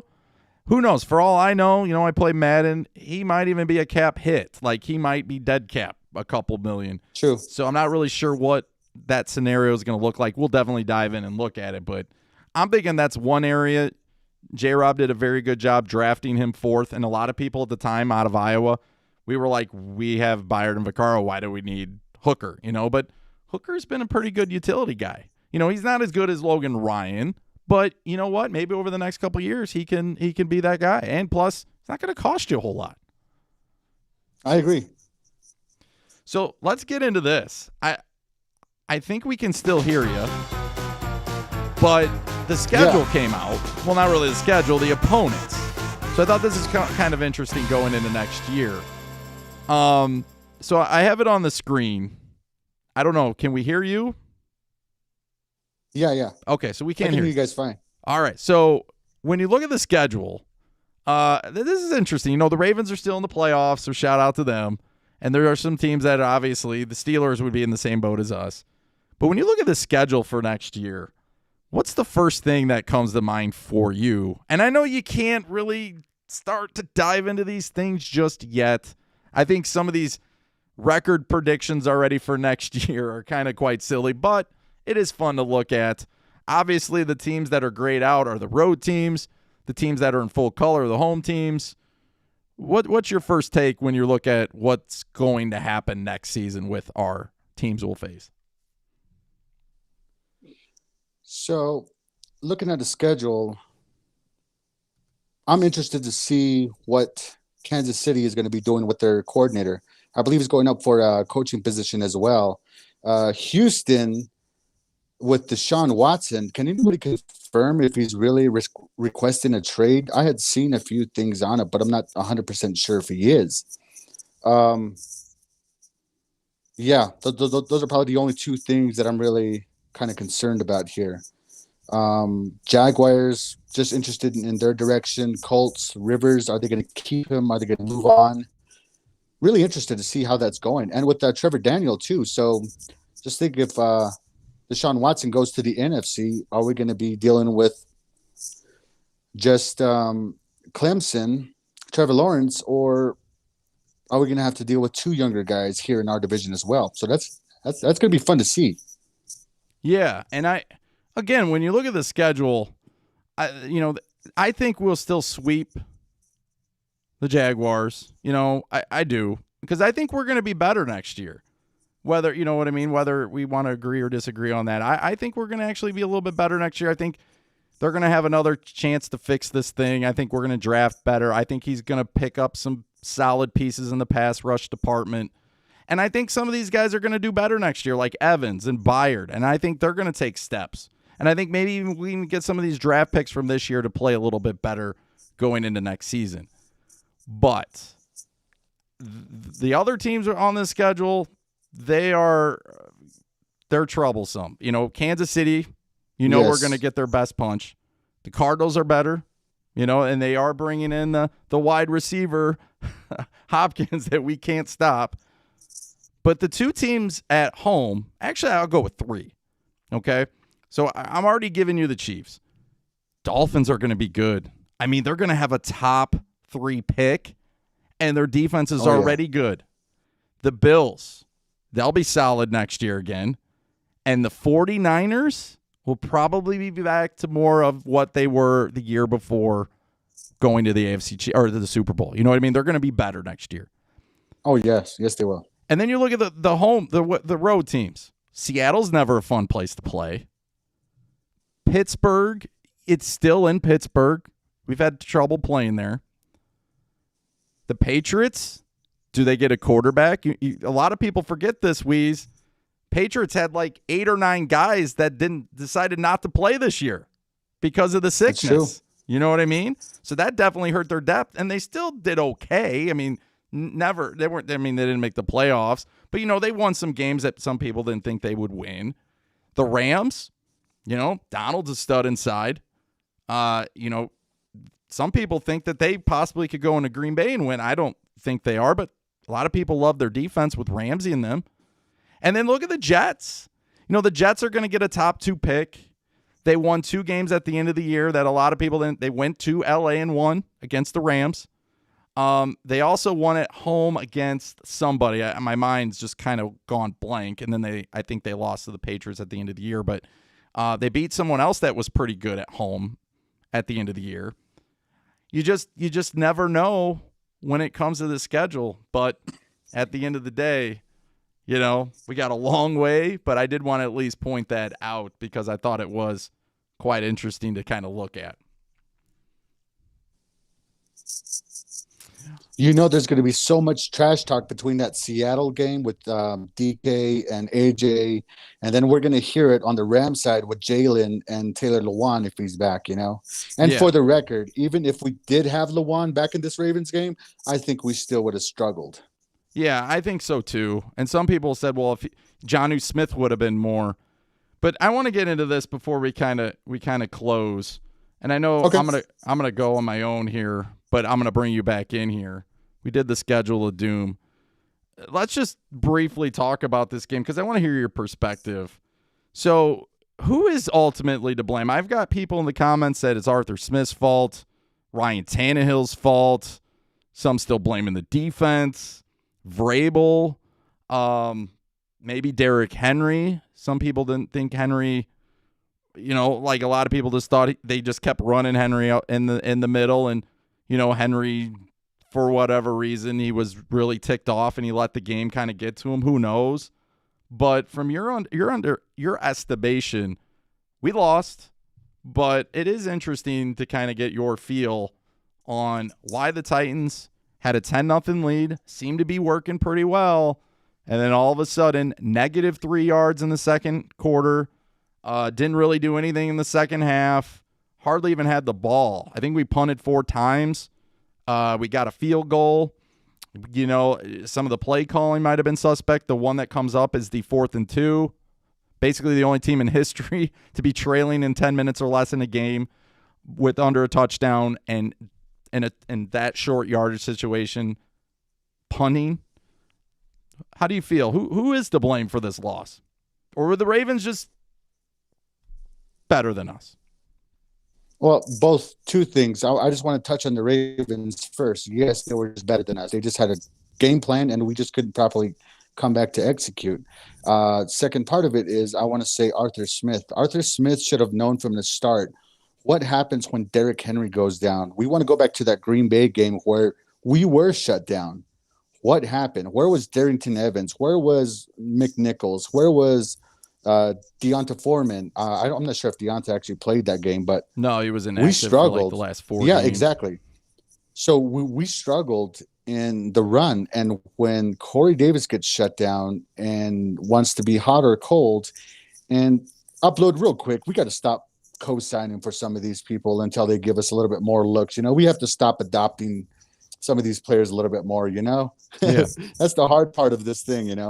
But Arthur Smith, I want to say, because we just didn't have a secondary game plan to come back in and execute. And that was so frustrating because we seemed like we were 14 points down, but realistically it felt like we were 28 points down, because if we had came back with actually 14 points, I still think we wouldn't be able to stop the Ravens. I just think they had a perfect game plan and they executed. They capitalized on it because Darrington Evans had 1 catch. He looked okay on the returns there, but Corey Davis was shut down, and AJ was hungry, but sadly, just nobody else was there. Swain wasn't even there, and it was just frustrating to see. We just didn't have an answer. Moneyman says, problem is the Titans relied too much on Henry this year, obviously over the 2,000 yards. That would push comes to shove. Ravens took him away, and they just couldn't counter. But I thought we did a very good job in the first quarter. We moved the football. We got other people involved. We made it manageable. Like it was 2nd and 4, 2nd and 5, 3rd and 3, 3rd and 2. I remember on the play call saying that, how important that was to keep it down like that, not 3rd and 9, 3rd and 8. And we went after A.J. Brown. Now, some of those were always contested. Humphrey had his hand on A.J. Brown the entire game. They weren't going to call those flags, and that's fine because some would argue that A.J. Brown pushed off Humphrey in the end zone, to be fair, and it could have went either way there too. But it's like the second quarter, everything just went away. It's like we stopped throwing to A.J. Brown. We didn't even it seemed like we weren't even creative offensively. It's like we almost just went in a rut, run Henry twice, and then some cheap pass play that, doesn't even get to the first down marker. And then that's kind of Corey Davis, real quick. I want to know your opinion on this too, because I know you love the team. And you know that Corey Davis is my favorite football player on the team. But here's the thing. Corey, I harp on this. Every live stream, Weez, I say, you got to get Corey involved early. Otherwise, he disappears. And it happens over and over and over. And in this game was no different. I believe his first pass was almost like 2 or 3 minutes left in the second quarter that they finally threw him the ball. Corey Davis is a 50-50 guy. He'll go up and get it. He'll go and fight for the ball, and he doesn't always catch it. He's been struggling a little bit lately, but he's that kind of guy. You show him interest early, he pays off down the line. And for whatever reason, whether it's Arthur Smith, whether it's Ryan Tannehill, or the game plan, or it's Vrabel's call, or maybe it's Corey Davis himself, throwing Corey Davis the ball one time in that game just seems inexcusable. He had to have been open at some point. Yes, he was. I do hear you out on that upload a lot. And it just goes back to his missed opportunities. I just think Vrabel didn't have any faith in him kind of thing. And he kind of shrugs it off in his interviews. As much as we don't want to really read between the lines, but if you really listen to those little details, Vrabel has this little stutter about Corey Davis. And we are going to miss him. Chicago, I'm saying he's going to Indy, Wow. And that's going to hurt because he's probably going to go off over there. But you do need to get him involved early on. And maybe it's just because he's had that issue with trying to get separation. And I think that's pretty much what a lot of the issue was just trying to get that separation. There was a couple times actually Cameron Batson was open on a couple of those short passes there, that there was that out route to Jonnu Smith, and Cam was open, right? There was 4. He threw to Jonnu Smith, Tannehill, and I believe it was in the flat. It was that quick throw, Uncle Rico throw. He's a little side throw, like, what are you doing, Tannehill? And he threw it right at Jonnu, but it was behind him, and Jonnu would have gotten rocked by 2 Ravens regardless, because it was going to hurt regardless. But Batson was wide open on a few of those plays, and I just don't understand why we didn't use some of these pieces. And with that Raymond call, it was just so frustrating. And there was missed calls on both sides. I really did kind of figure. And those in the chat, I want to let you guys really know too. Let us know if you kind of felt this game was going to be, I wouldn't say a refs game, but the refs were going to kind of let some calls go like they usually do. They're going to let the boys play a little bit. You know what I mean? Yeah. So it was kind of understandable. I mean, just like you mentioned about A.J. Brown, it could have gone either way. When I was at home, I said pass interference right away, Yeah, and usually this year, they're going to throw that, right? I mean, it seems like any big play for the Titans, you always got to look around. Maybe that's just me, but that's what it seems like, especially the Green Bay game, right? Like, we got so bad in Green Bay, they were calling us offsides, and we weren't even offsides. Oh, I know that. That was so rough. That was a rough game. And I do want to touch back on what you had mentioned about that flag because I was at home and I don't remember what I was doing, but I was away from the TV and I heard touchdown in the living room and I'm listening to the headset and I hear you say, "Where's the flag?" I was like, I knew Upload was going to bring that up. I just knew it. Yeah. And it's one of I always have to hesitate. And this actually started last year when we played Buffalo. Because if you remember, Yes. Henry scored a touchdown. I forget who else. I think we had like 3 touchdowns in that game, and they all got called back. And ever since that Oh, point, I will yeah. always look for the flag. So we got Yes, yes. some really good comments in here. I did want to really quick, add.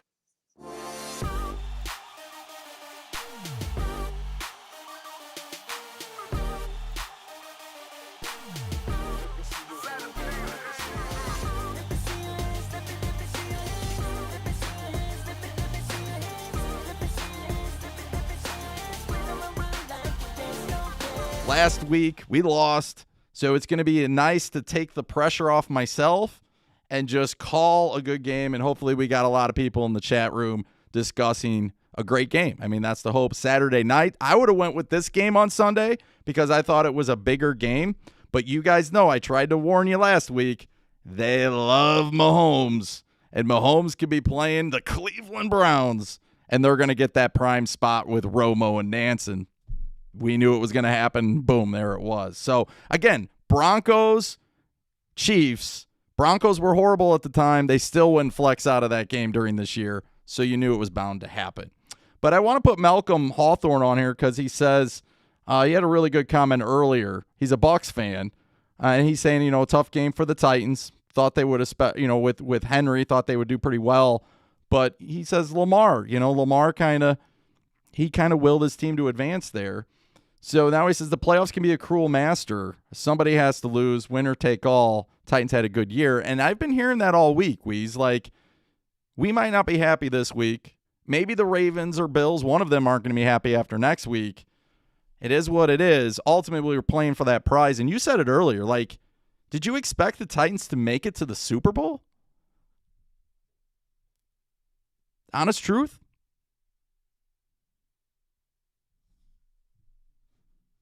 Oh, I think we lost him. You still there? Oh, no. I think we lost him. We'll try to get him back here. But, yeah. But that's one of the things. Like, we were breaking things down and talking about things and all that kind of stuff. But were the Titans, in your estimation for all of you, did you think they were going to make it to the Super Bowl? And if the answer is no, then I guess, I'm not really sure what to say. I thought we could have caught fire. I was interested to see if this defense had more time. They did pick up 9 sacks. And you guys realize, we were kind of breaking these stats down real quick. I'm not really happy with the Vaccaro thing and looking at the production that we got. Byard, again, we've got into him. But offensively, when you kind of break it down, Ryan Tannehill had a really good season. Derrick Henry, obviously, over 2,000 yards. A.J. Brown, good season. Corey Davis, not too bad himself. Could have had 1,000 yards. It's kind of on him, though, because you guys remember he dropped some key passes against Houston, I believe it was. But here's some things like we didn't talk about today. Gostkowski on the year was 69%.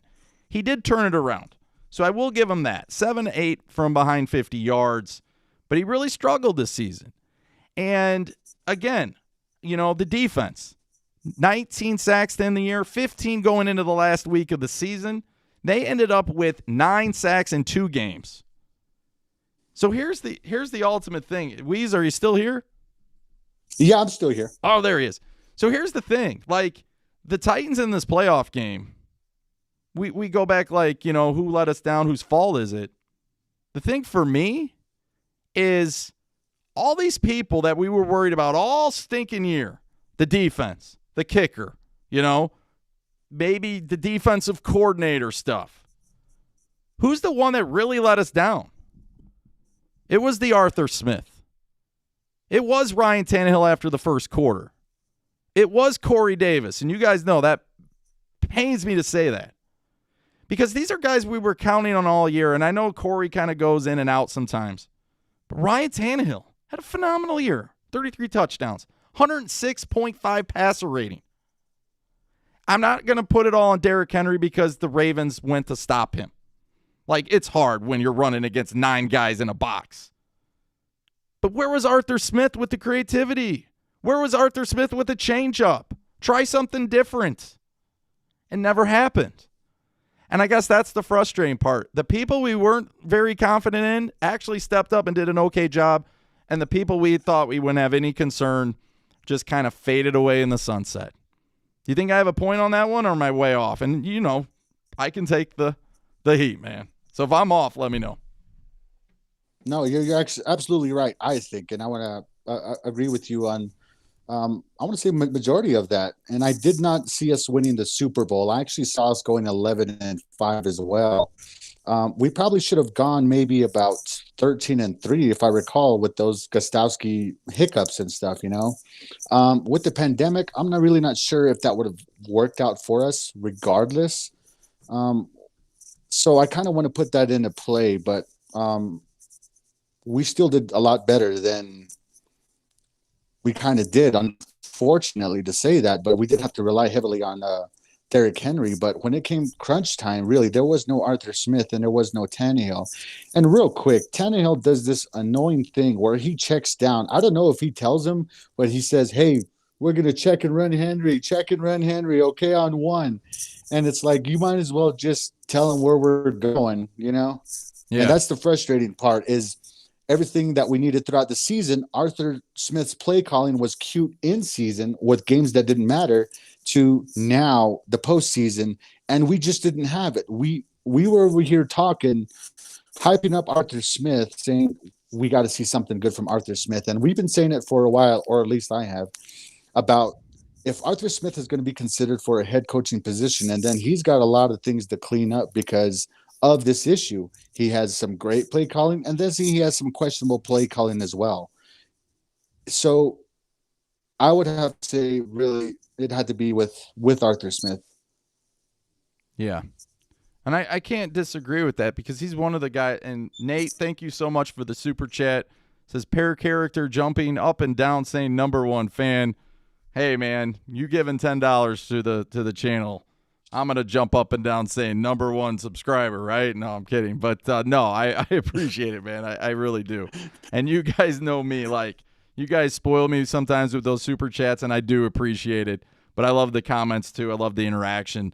I love when you tighten up the like button or like the like button, and definitely love when you guys subscribe. So shout out to all of you guys for always being here. I mean, we're after the season, and you guys are still bringing the heat, so I do appreciate it. But, yeah, back to what you said on Arthur Smith. It's like you were just waiting for the adjustment. And here's another thing I'm just concerned about, you know, going forward. It's that wide receiver group. Because other than A.J. Brown, who can we count on? Can you count on Adam Humphries? And I know it's not fair to say that because the guy's been getting hurt. But at this point, one more concussion for Adam Humphries, his career might be over. Can you count on Khalif Raymond? No. Can you count on Cam Batson? Should we be counting on Cam Batson? I think Cam Batson is what he is. Like, I don't see him just taking off next year. He's a nice role guy, right? He's probably like a 5th wide receiver on your team, you know? But he's not a guy to come in and be your number 3, you know? And again, you had different opportunities to go out and get some guys this year. We already mentioned Kenny Stills. Tajay Sharp was out there. I don't know what he was like at this point in time, but I'll tell you what Tajay did a good job of. He knew the playbook, and he knew how to beat zone coverage. That's one thing. Now, he wouldn't have helped in this game against the Ravens because they played a lot of man, but against teams that play zone, he would have been a great person to have. See, we went over this in the offseason too. He's like, if something happened to Corey Davis, which something obviously happened to him because he didn't catch the ball today or on Sunday, didn't one target. Who was a guy on the roster that could step in and fill the shoes of a Corey Davis who's 6'2" or whatever? You can't say Cam Batson, he's like 5'9". You can't say Khalif Raymond, he's like 5'8". The guy they turned to was Westbrook. So I wanted to bring him up. Now, give credit to Westbrook. He did make some couple catches, some key plays. But again, second series, I don't know if you noticed this. This was the drive the Titans went on to score the touchdown. It's like we made a play. I can't remember what it was. It was like 2nd and 3. And they bring out Westbrook. And Westbrook lines up right next to the right tackle, a little off the line of scrimmage. And he commits a false start. Back go the Tennessee Titans. Like, those are some things that I'm like, why is Westbrook out there so early? And you know what? It is what it is. It's me harping on a lot of this stuff. But again, it's coaching. And the other thing that I'm not sure if you caught or not, there was a sequence, and it was on the field goal drive when we got a field goal in the third quarter. The Titans went down. And I'm not kidding you. If you were here in the live stream, I was calling the play before it was going to happen. I'd say, oh, we're going to run here. We're going to pass here. This is definitely going to be a run. Definitely a pass. I was looking at the personnel. At one point, we didn't even have A.J. Brown on the field. We had Westbrook and I think Corey Davis. And they haven't thrown Corey Davis the ball pretty much at all except one time. I said, they're definitely running Derrick Henry here. What did they do? They ran Derrick Henry. And I think the point that I was trying to make is, if this dude who's on a YouTube channel is saying what we're running before we run it, then obviously the Ravens know what's coming and they're able to read what was coming too. And I feel like that kind of seemed to be the tone of the second quarter, -3 yards, into the third quarter and even into the fourth quarter. The Titans just disappeared. Their offense just was, I don't know if they were memorized or whatever they were by the Ravens. And let's be honest, the Ravens were a very good defense coming in, and they did not disappoint. The Ravens actually, hats off to them, they played a really, really good defensive game. We're going to go just a little bit longer. Thanks again for being here. We do appreciate it. We'll get to some more of your comments for sure. Rasheen says Shane Bowen. Looks like Arthur Smith's going to be gone. I agree with you. Everybody wants him. The only question is, do they want Arthur Smith to share some information? Because sometimes we do that. That's what they do. I hope they don't do that to Bieniemy because the guy deserves a job. But are they going to bring in him and ask him some stuff about the Chiefs' offense that they can use? Are they doing that with Arthur Smith? Saying, hey, what could we take from Arthur Smith? Is there some kind of secret there?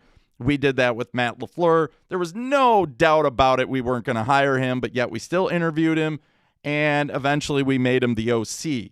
So we'll see. But you know what? The Packers went out. No one thought that anyone was going to hire Matt LaFleur after he basically picked Dion Lewis over Derrick Henry. And the Packers went out, and he took him to the NFC Championship game. And let's be honest, they're the number 1 seed. They have a very good chance to go to the Super Bowl this year. Ian says, we did as good as I thought we would, to be honest. But I had us winning the division. For me, that was a big thing. I wanted to win the division. I was tired of losing the division. We haven't won the division since 2008. And just like the Raven fans, some of them would say, well, you don't win Super Bowls, we can't respect you. Well, we were getting that treatment from the Texans and the Colts. Neither one of those teams. Even the Jaguars won the division one year, and we got second place. So I think when those teams kept looking at us, they didn't take us serious. So shout out to the Titans for at least winning the division this year, especially with the odds against us, winning 11 games. Colts won 11 games, and we still beat them out. Of course, the reason why the Colts didn't win the division was because they lost to the Jaguars in week 1, so shout out to the Jaguars. But I think Ian makes a very good point. It was very, very nice for us to get that. Nate says, we know that Corey's head wasn't right after his brother passed, and that's a good point. And I think that's why Corey Davis is going to end up back home in Chicago. Now, Weez just mentioned, we'll bring him back on here shortly, about maybe Indianapolis.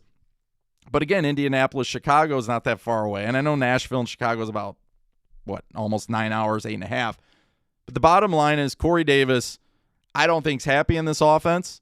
I think Corey Davis being the 5th overall pick, you can agree or disagree with me. Some of you don't like Corey Davis as far as like the player, but you love him as a person. And that's kind of when he won me over when we went to his camp a couple years ago. And I saw how he treated my son, how he personally gave him a shout out online by naming him. But here's where I really kind of just, Corey Davis is a cool dude. When I tweeted him and told him I was bringing my son and I was a huge Titans fan and I didn't live that far away, I told him about my whole story about season tickets and how we drive 7.5 hours for games. I didn't mention Titan Upload was just starting. I didn't mention any of that.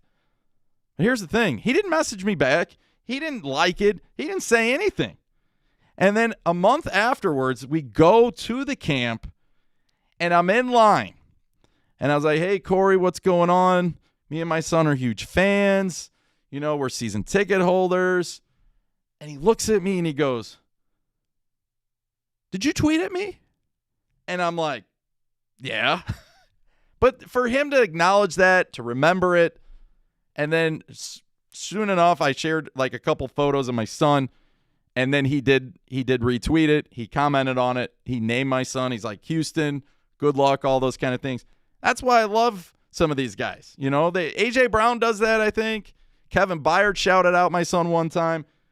I think we all kind of respect that. But as far as a player goes, some of you are like, he's just not doing it for me. There's too many games where he has 100 yards, and then the next week he has no yards or 5 yards or 15 yards or drops 3 passes. It's the consistency. I just think when you're a top 5 player, you're a top 5 pick, which he was drafted 5th overall. There's something about it where you just think that's you, and you're going to want to go out to another team to see if they can get you to where you were drafted. Does that make sense? Because I think that's what's going to happen with him. I don't think J-Rob's going to pay him a lot of money. So for all of you asking if Corey Davis is coming back, I've always said I just don't think so. I was hopeful. Thought he was turning it around. I thought a lot of you really started to respect him when he kept putting up the stats. But over the last 3 weeks, let's be honest, he's disappeared. He didn't show up at all in the playoff game. And whether it's his fault or not, he does have a lot of stuff he's dealing with. But you got to go back to him. I know the image is bad when he's standing off to the sideline, not even holding a helmet. But remember against the Colts in week 12, Thursday night, or week 10, Thursday night football. His brother passes away a couple days before the game. He shows up, tears in his eyes, 17-yard punt. Have to throw that one in there. Blocked punt, return, touchdown. Blow the lead in the third quarter, although it wasn't very large. Colts end up winning by a pretty decent amount. Colts fans think they win the division after that game. Colts fans think we stink after that game. Corey Davis show him on the sidelines, and he had an okay game. Like, he was pretty much the only one that put up pretty good stats on the receiver front. He had like 70-some yards. And Corey Davis is crying on the sidelines. And I think that took back a lot of Titan fans. I know it took back me, man. I felt really bad. I mean, he's my favorite player. And to see the pain in his eyes, and, you know, I know he played that game to escape. Played that game to escape what was going on. And to see him like that, and then to see him now flash forward to the playoff game and how that might be our last image of Corey Davis, I'm just going to say, you know what? For what he did against the Colts, I'm going to go ahead and I'm not even going to worry about any of that other stuff, because that guy showed heart playing that day. And how many of you could even go to work? How many of you could go get groceries? Or how many of you could even go get a sandwich after tragedy could happen to you? I know I don't even know if I get out of bed. I'm being honest with you. I don't know. It'd be hard for me to even get out of bed. And he went and played a game on prime time and actually played pretty decently. So I'm going to give him all the respect no matter what. No matter how it ended, those are the memories I will have of Corey Davis, not the ones from the playoff game. All right, back to Weeze. There he is. Hey, Upload. Sorry about that. My service is horrible. Feel like I'm a magic guy, like I make you disappear and vanish. And then there he is. So going back to what you had just touched on about Corey Davis and having that second option, we really just didn't. And it is truly heartbreaking to hear that, you know, Corey Davis, 5th overall pick, just not able to produce at the level that we needed him to, regardless, besides the injuries. The guy's had a phenomenal year this year, has been able to step up when we needed him. It's just unfortunate that we probably will be leaving him next year, because he does need his touches. And a few things I want to just mention real quick. This is for a future video, basically, is Yeah. if you go back to these Titans interviews, you can kind of see that little ripple inside the offense with something with the offensive side and Vrabel. I'm not sure if it's because Henry's getting way too many touches, and that could be it. The guy does need his touches, so I could see it being an issue and him going to see being where he is useful and needed. The bad thing is I just hate playing against him and the guy go off on us. Yeah. Yeah, and I think it's going to happen. I mean, look what Pascal. Would you want Pascal on your team? Now, he's come up pretty big for the Colts at certain times. I'm going to say no. Like, I don't want Pascal on my team. He was on here before. I like, if we brought him in, I would not feel more confident. Now, he's a good football player. He's done good with the Colts. But look who he's had thrown to him. And, in certain situations, I think Ryan Tannehill's a great guy. I think he's going to be our obviously our starting quarterback for the next couple of years, and I think he had a great season. He's had a heck of a season. But I'm looking for a difference maker, and we got A.J. Brown. Yeah. And he's the guy, right? But we need somebody to offset that. And we need someone who's not going to disappear. And maybe it's on Ryan Tannehill, maybe it's just Ryan Tannehill focusing way too much on A.J. Brown that sometimes he forgets about everybody else. And then in key moments, the one thing they'll say about Tannehill is he don't even look at your number. He just throws you the ball if you're open, which is great. But then what he did against Khalif Raymond, he kind of knew where he was going with that ball before I even think he even said pre-snap he saw a situation where he saw Raymond out there, and as soon as the ball was snapped, he had free release. He was going there. Well, sometimes I think that's the wrong approach to take as a quarterback because he had A.J. Brown wide open for a touchdown if he just would have looked left, and he didn't do it. Yep, I agree. So and sadly on that upload, I just want to say real quick is with the Bill Belichick tree, J-Rob, Mike Vrabel, if you look at what our key pieces we have here, we have some guys on discount. Everybody we have coming in here is on discount pretty much. That includes our secondary. So I'm trying to put this hope in people who are low draftees and, hey, we'll pay you for peanuts and Cracker Jacks if you come and play for us real quick. Not sure if we're going to get a title, but we're going to pay you this much, and hopefully we make it there. This is pretty much how it seemed like because – remember Dion Lewis, what he made that comment last year about the Bill Belichick and the Patriots. He pretty much had said, you go cheap, you get your butt beat pretty much, and we all know how that unfolded. Unfortunately, we didn't get to the Super Bowl. And we released Dion Lewis, who really wasn't doing much for us. No. And I want to say Matt LaFleur, who I still don't like and never liked because I believe he was kicking tires here. He was waiting for his opportunity to get out of here. He goes, maybe I'll do a few little things for us. I just thought it was in the wrong direction for Mariota, for Henry. He just didn't want to be here. But he said, this is just a job. It's good on my resume, and we're about to get paid next year. And the only reason he's in his situation now, and I'm going to call it like it is because he has Aaron Rodgers. And that's it.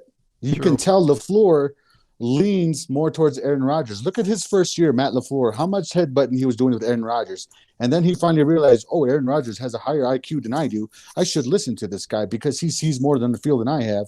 And I come from Sean McVay, and I come from Kyle Shanahan and a Mike Shanahan era where the Falcons did lose from a 28-point down. It just goes all back to that. So I think we're playing players on a discount, and that's what we're trying to get by off, and it's not going to do it. It's just not going to do it. So I got a super chat, but this is a good one. This is like all the super chats are good, but this is really, really good because I was wanting to bring this up at some point. And again, we have roughly 222 in the house. Don't forget to tighten up or like the like button. We're at 192. It would be awesome to get 200. I mean, it'd make Weeze happy. So, but we're going to go with the Heat Inferno.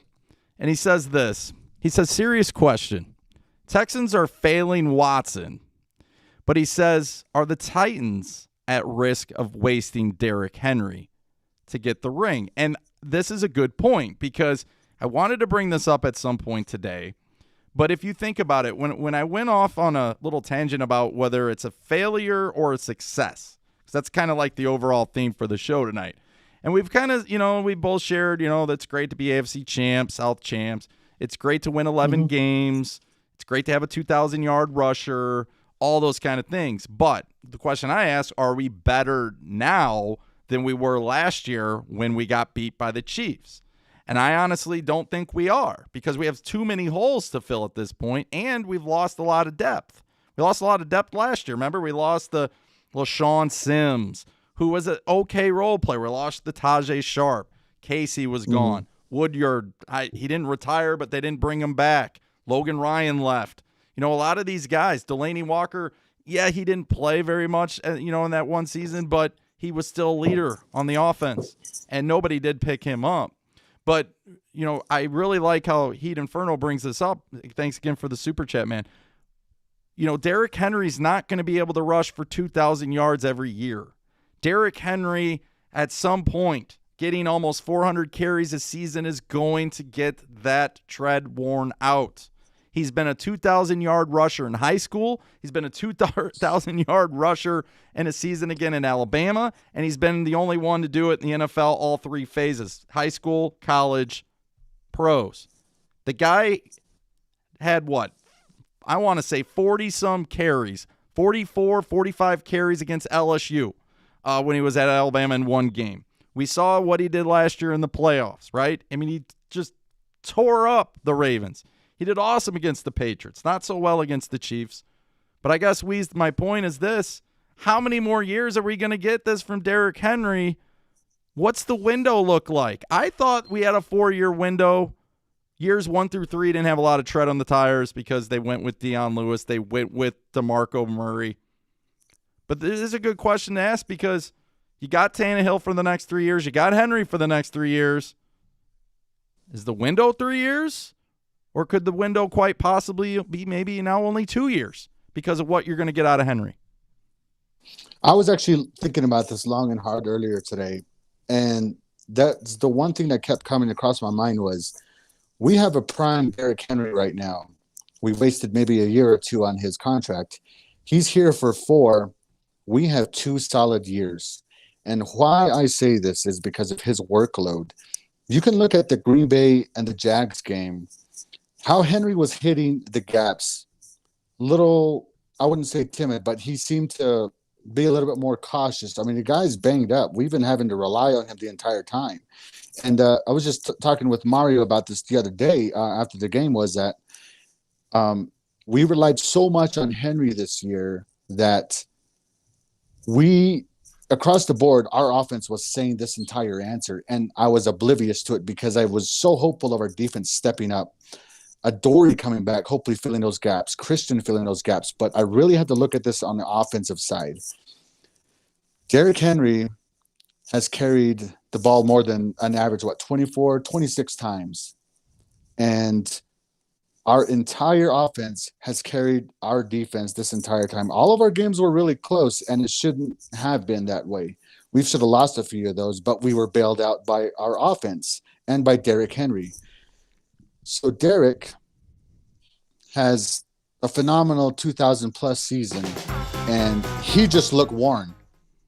He just looked absolutely worn. And that was just sad to see, because I had someone in the house telling me, who doesn't watch football, barely understand anything, ask me, why isn't Derrick Henry going outside? Why is he going inside? And it was just frustrating to see because we didn't have an answer. So I want to say 2 years on Derrick, and that's about it. Yeah, and that's scary then, because 2 years, you got 2 years to fix the defense, and then you fix the defense, then you lose Derrick Henry. And exactly. Then what's to say about Ryan Tannehill? And let's be honest, because we drafted A.J. Brown not like the Ravens did with Lamar. Shout out to Joseph. Thanks for the comment. Joseph says, I'm a Ravens fan. Just wanted to hear from a Titans perspective. Listening to you, bro, you definitely know football. You don't cut your team's throat. And you guys were good. Hey, thanks so much. I do appreciate you. Appreciate that. Yeah, we definitely appreciate that. And like I said, you guys were the better team. You got a good team. But I'm going to bring you up real quick here with the Ravens, because the Ravens did something super smart, Weez. A couple of years ago, okay, and I think this was Ozzie Newsome, but he trades back in to the first round. And it's like number 30 or maybe 31, 30. I can't remember when Lamar went, but it was either 30, 31, 32. And they take Lamar Jackson. Now, what did they do? They not only took Lamar in the first round, which gives them the fifth-year option, but he's so far down. He's not even going to cost that much for the fifth year. And then you look at what the Titans did. You know, they took Corey Davis at 5. Well, he was way too expensive for the fifth year, so we passed on that. We didn't pass on Adoree Jackson. Not sure if we should have, we shouldn't have. I mean, depending, I think it was like 17th where we drafted him. But the name I'm going to mention now is A.J. Brown because we didn't get fortunate. We didn't trade up in the first round to get A.J. Brown.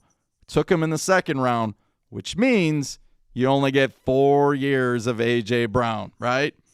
So, again, just to put that in perspective, when those 4 years run out, he's going to cost an awful lot of money.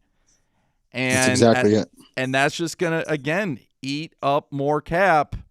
And I'm trying to put this in perspective. Next year would be his third year or fourth year? Yes, third year. Because he was a rookie last year, correct? Yeah, so he's in his third year. Because so him and Simmons came in together. So it would be his third year. You only get 2 years realistically with him and Henry then. So your window, we kind of just answered for ourselves, is probably going to be for the next 2 years. Exactly. 3 if we're lucky. 3 if we're lucky. But you're going to, like I said, you're going to eat into that cap. Now, Ryan Tannehill does save you because you were able to get him for under $30 million. Now, his cap number is going to go up a little bit next year because remember, even though they said like the average was 29, he was only making 24 against the cap this year. Some of you mentioned about Clowney. See, Clowney doesn't count against the cap next year because he's not signed. So when they say the Titans have like $32 million in cap space, they're estimating because no one knows if the cap's going to go down or stay the same. But they're not counting Clowney's number in that. So if they do re-sign Clowney for, let's say, I don't think he would. I think he'll do what he did this year. He'll wait till the last second. But let's say that we signed him for $8 million. That's probably too expensive. We'll go 7.5. I mean, for 7.5, now you're getting into the lower 20s for your cap situation. You still need to go get a Clowney's not a pass rusher. You need a pass rusher. You know, you might need a linebacker. You might need another wide receiver. And I guess that's my point. And, you know, that's not even talking about the guys to re-sign. You know, you got to re-sign Jonnu Smith. You got to re-sign Jayon Brown. You know, those guys are going to be very, very key. So, again, the window, great comments, but I think the window is probably looking at it for sure, too. And like we said, maybe a third year. So we'll get to, I've been saying this all, but I'm just having so much fun. I hope you guys are enjoying it. Steve says Isaiah Wilson has played like he was a dud. Stone Cold is bringing up some facts about the Packers' destroy. So now we're getting Packer fans to kind of chime in with the Titans. Sin City says, I've been saying we've been wasting Henry's year. It's so disappointing. And it is. And it's Sin City Titan, shout out to him. Very active in the Flick chat, but he's been active in Titan Upload. I want to say, I mean, Sin City Titan has been there from like the very start. I mean, he's been right there. This guy, one of the biggest Titans fans out there, so shout out to him. But that's a key thing for the Titans. You know, like he's saying wasting the years. You know, you don't get them back, but I guess my point is this. When you went into that playoff game, you figured the Ravens were going to take Henry out, and you couldn't have a backup. And what the Ravens did very well was they said, hey, we're going to play you man for man, which we kind of thought they were going to do in the tailgate show. Man for man on the outside. Well, what did A.J. Brown do? He did a good job. Let's just say that. He stepped up. He really had a good series against the Ravens. Well, the Ravens shifted. They said, okay, you know, we'll put up a man on you, but we'll also give you help over the top. And the Titans never did adjust to that. They just simply didn't go at AJ anymore. And they couldn't really use Jonnu Smith. The reasoning behind this a lot of times we think is because Quessenberry needed help. Thanks for getting us to 200 likes, by the way. Shout out to you guys. And then to the right, you know, Kelly needed a little bit of help. Jonnu Smith couldn't go on those routes. And it was really frustrating because Jonnu Smith in the beginning of the season, I think Jonnu Smith had what? He finished the year with 480-some yards, and he had 40-some receptions and 7 touchdowns. But I had him on my fantasy team. I thought he got most of that stuff in the first half of the season. And it's just a shame that, I guess the only positive, and it's unfortunate for Jonnu, but maybe you brought Jonnu Smith's price down a little bit. Jonnu is a very underrated player. I'd love to hear your opinion on that at some point as this show is coming to an end, unfortunately. But, in the next couple days, anything else, we're not going anywhere for the Titans. We'll be talking about different Titan stuff. Again, we're going to Brian coming on the show at some point to do a 7th-round mock. Get into some of these people the Titans might be interested in the draft. We'll break down free agency. We'll get to the list. We'll talk about what we should do, where we should go. And like I said, this Sunday or Saturday night, we're actually going to try a little watch party with the Buffalo Bills and the Ravens because I think it's going to be a good game. And from a Titans perspective, these are going to be both good teams next year. The Bills aren't going anywhere. Lamar Jackson not going anywhere next year. So even though we won't play the Ravens until maybe the playoffs, if we both get there, because we don't play them in the regular season, we are going to play the Bills at home. And we got a really tough home schedule, as we've kind of already discussed. So we'll get to a few more of your comments, and we'll call it a day. Let's see. I promise you guys problems aren't that big. Scott says, had to cut Delaney to sign Henry and Tannehill. Makes a little sense. Well, Delaney was past his prime. I'm just saying as far as the leadership role, I didn't expect us to re-sign him, but it just stunk because we lost an amazing guy who really was battling when we were awful, and he's just a leader. So I think that was more my point, not the player, because we know after what happened to him in Miami, it was very hard for him to bounce back. He gave it a go. He had a pretty good game against the Browns to open the season. But he just – and remember, there might have been a little rift with him because he was such a big Mariota supporter. And I'm not – and he loved malarkey. And when you compare him to Vrabel, I just don't think him and Vrabel ever got along.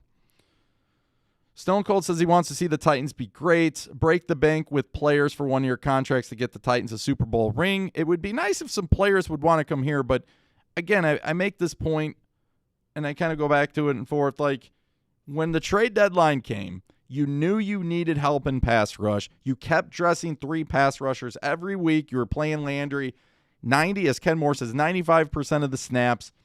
And Landry was a guy you were trying to cut percentages of him playing. They didn't want to play him 90%. They wanted to play him in the 70s. And you could tell the frustration from the Titans. It's like they just put their hands up and said, we don't know what we're doing at this point. Beasley didn't work out, and Clowney wasn't the force that we thought he was going to be, so we're just kind of out. Correa wanted out. He was tired of seeing Beasley. I mean, I'm never going to say quit on a team, but for Correa's vantage point, he sees this guy at practice every day. He knew he was better than him, but yet he still wasn't getting any opportunity, and I think we would all be frustrated. I mean, could you imagine at your work, wherever you work, and you're busting it. You want the promotion, or you just want to be noticed. And you're working and you're working and you're working late hours. You're putting in the work. And somebody next to you is showing up late. They leave early. They get caught napping. They're doing all these stuff. They flat out don't come to work. They like the guys that you work 5 days a week. They may come 4 days a week, or maybe 3, or maybe leave early every day. And they're the ones getting all the publicity. They're the ones getting noticed. They're the ones getting bonus checks. Yeah, I think you'd be mad too. So, again, I don't agree with quitting on a team, but I think Correa had a point. Because I don't know if Correa really wanted to be traded, but I think he wanted the Titans and his agent to spread it out to say, hey, what is going on here? Wake up. And I thought, Correa could have helped the team. He was one of those guys that wasn't going to overdo it. He was a cheaper option, but he knew his job, and he knew what he did. I mean, look at last year in the playoff game against the Chiefs. I think it was on the first series. We got a sack, believe it or not, of Mahomes. And we got a sack because Correa just did his job. He stood his gap, and literally Mahomes went to go that way to the outside, and really fell right into Crae's lap. Let's see, get a few more of these. Titans need a QB better so he can make game-changing plays consistently. Ryan is the problem. Ryan had a phenomenal season. So I'm not going to sell Ryan Tannehill short. Thank you, Joseph, for the perspective on Tannehill from not really being a Titans fan, right? You're a Ravens fan. But I think when we look at Ryan Tannehill, 33 touchdowns, 7 interceptions, there were key moments that maybe, people that don't watch the Titans don't see. All the late fourth quarter comebacks that he had this season. The 106 passer rating. Again, another 100 passer rating. When you go back to Terrell Davis's 2,000-yard season and they did win a playoff game, John Elway's passer rating that year was 93. I know the competition, the way they called the games, didn't favor, quarterbacks back then. It was more running backs, but still. Ryan Tannehill had a really productive year. But when you counted on Ryan Tannehill the most, Kansas City, in this game against the Ravens, he didn't produce. He didn't produce in the first quarter. He did okay in the Kansas City game, but you saw what he did in the regular season against Kansas City. He led us for the game-winning drive when he hit Humphreys. So I still think he's an option where he's under 30. Look at what Dak wants. When you compare Dak Prescott to Ryan Tannehill, I mean, honestly, maybe I'm being just a Titan fan here, but if you could give me Dak Prescott today or Ryan Tannehill, I would probably just go with Ryan Tannehill. There's no disrespect towards Dak. It's just that's what I would do. And he costs cheaper too. But, we don't have an Aaron Rodgers. We don't have a Mahomes. Lamar Jackson's an interesting name because Lamar can create so much on his own. Like, Lamar can obviously what he did, he really hurt us. Not so much in the pass, but he hurt us with his legs. But if you go back in the playoff game last year, Lamar threw for over 350 yards, rushed for another 150. The total was 500. All I do is remember that. But you know what? Lamar gets a bad rap sometimes on him throwing the ball. I go back to that Cleveland game. I mean, when he went supposedly to take a dump and came back. I mean, for him on a 4th and 5 to have confidence in himself to make that throw down the field for the touchdown. I mean, I think it was to Andrews. Maybe it was somebody else. That kind of shows you he's learning to be more confident with his arm. But, again, when you go to Ryan Tannehill, I'm happy. I'm excited we have him. But I want Arthur Smith, if he comes back, or our coordinator, to maybe put Tannehill in better positions. Why not roll Tannehill out more? Like, they just left him in the pocket the entire time.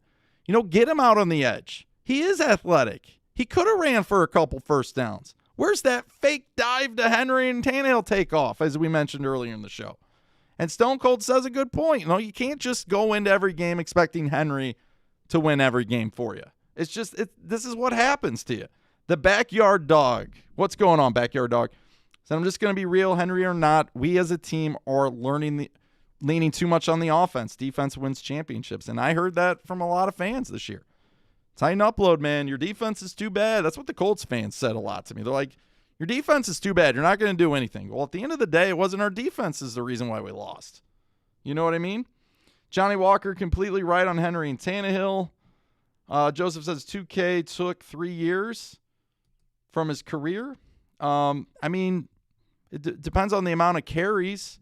But, yeah, I mean, Henry, it's a wasted year. Henry gives you 2K and no playoff wins to show for it. Tyler says tighten up.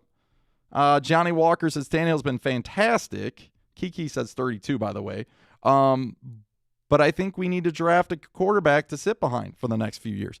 And this is the sad part. Like, with us messing up so much last year in the draft, whether you agree or disagree, the problem with the Titans is I don't think you can afford to draft a quarterback because you need help so many other places. Now, if J-Rob moves down from 22 to 29, somebody falls in love with someone and they trade up and we get an extra second-round draft pick, then maybe you could take someone.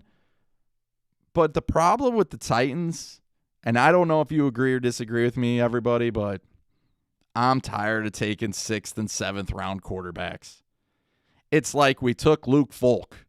You know what we thought about Luke Folk? We traded him to the team we were going to play round week 1, which was Miami. And that was when nobody knew what this new Titans offense was going to look like with Matt LaFleur. Nobody knew. And yet we took a quarterback who was in our system for the whole preseason back when they did play preseason games. And we went ahead and traded him a week before we played the Miami Dolphins. And then let's not forget this year with Cole McDonald, the guy from Hawaii. Made a video about him. It was a fun video. Jumped in the pool, all that fun stuff. Can't wait to do some more of those videos. I love breaking down draft picks, but what I love the most, guys, is breaking down the undrafted draft picks, because here's the thing. Nobody really likes to talk about those guys, but yet they're the ones that make the biggest difference. I remember going off on the offseason, talking about a Tier Tart, talking about a Mason Kinsey, bringing Mason Kinsey on the show. So shout out to Mason Kinsey. But I'm saying, like, those are the guys that are fascinating. We all hear about the top pick. We all hear about numbers, Fultons and the top 3 picks of the draft.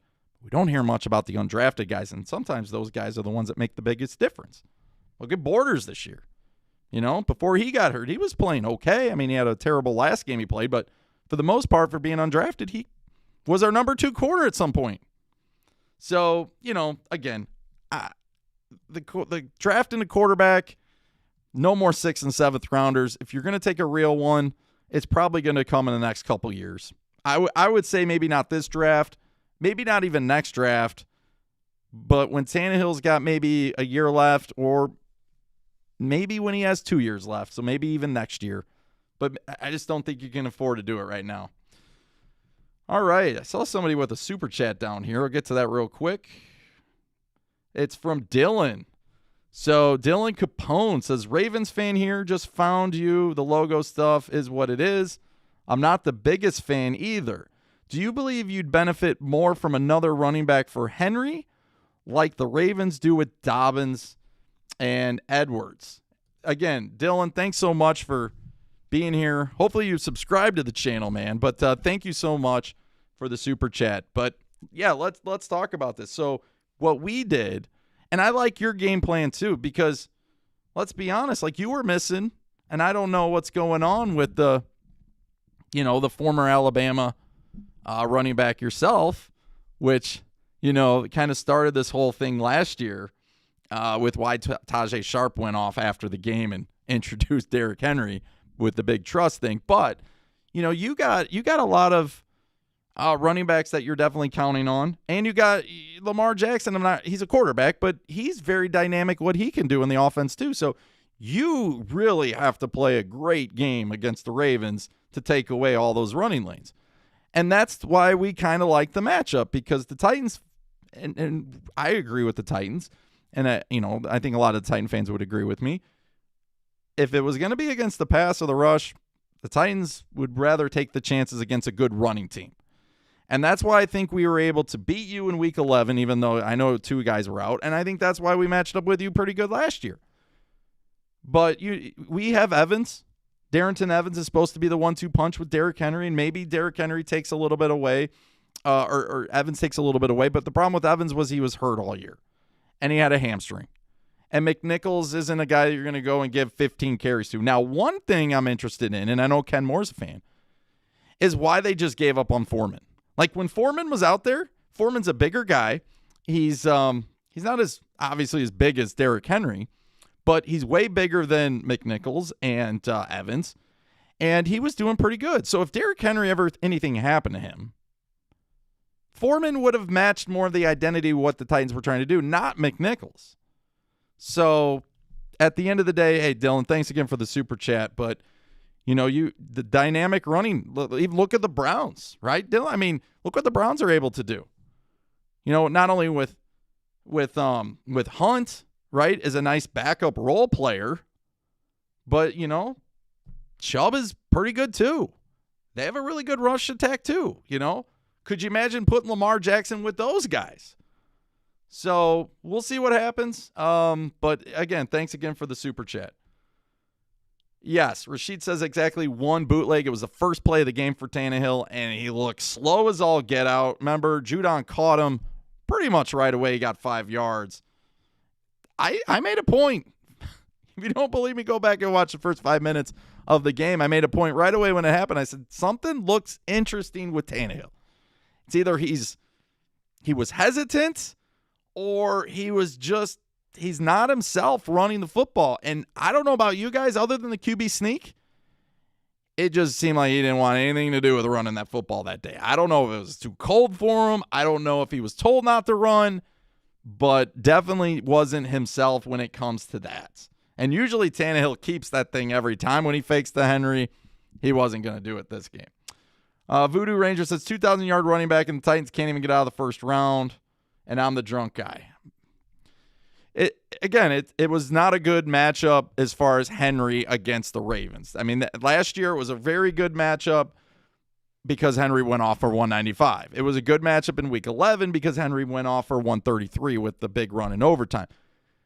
But as Raven fans have said all week, when you get Williams back, you get Calais Campbell back, there was those two that really set the tone on that defensive line. Now, we didn't have Roger Saffold that game, so I thought that might kind of benefit us, but Saffold wasn't 100%.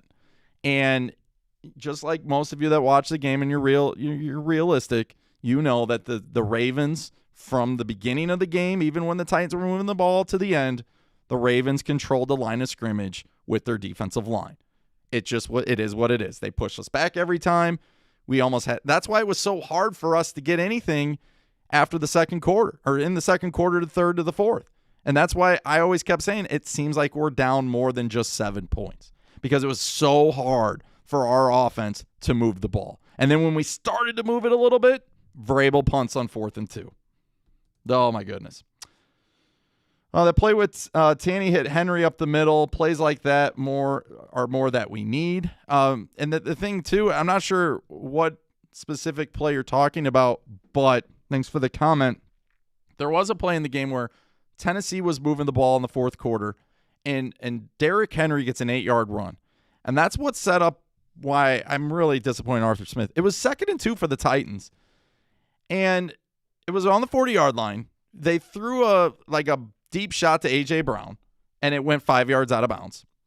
And then the second play, or the 3rd and 2, I can't even remember what we did, but we didn't do it. I think we actually took Derrick Henry out of the game, and we made a play. And it was the throw to Jonnu Smith, and Jonnu had it in his hands. He would have probably been a little bit short, and then got popped, and then the ball came out, and he didn't catch that. And then 4th and 2, you punt. So Henry hasn't done anything the whole game. He gets 8 yards, and you can't give him one more run on a 2nd and 2. So thanks, Weez. And thank you to our guest for today, Weez. I know we had some connection issues, but again, if you're a Titans fan or any other fan of any other team, Weez and Mario, we've had them on the show a few times. They're looking to start their own stuff up, so very supportive of them. They have, you know what? These guys are very active. Obviously, they love the Titans, but for them being on the show, they definitely bring some great content. So we do appreciate Weez giving up some of his time, and I think he even had to work or was coming from work or something like that. So much respect to you, Weez, and thanks again. This is just fun, so I don't know. I'll probably stop at some point, but I know I keep saying that it's 11:35, and we are, I don't know, 2 hours and 27 minutes in, and we're still talking Titans. Oh, my gosh. I could do this all night, and I've done this all night with this PlayStation 5 thing, and we just kept going and going and going. That's actually the first time we ever did a watch-along party on this channel. We did one on Mr. Titan's channel earlier, first week of the year, but that was like almost 24 hours of live streaming. That was quite interesting. King Judah says, John Robinson, not that great of a GM. He's just better than our previous ones, honestly. Well, we've had some pretty rocky ones. I'll give Floyd Reese some respect. I think Floyd was micromanaged sometimes by Bud Adams, and I think that kind of cost him. And then Bud fell in love with Jeff Fisher, so Fisher kind of out.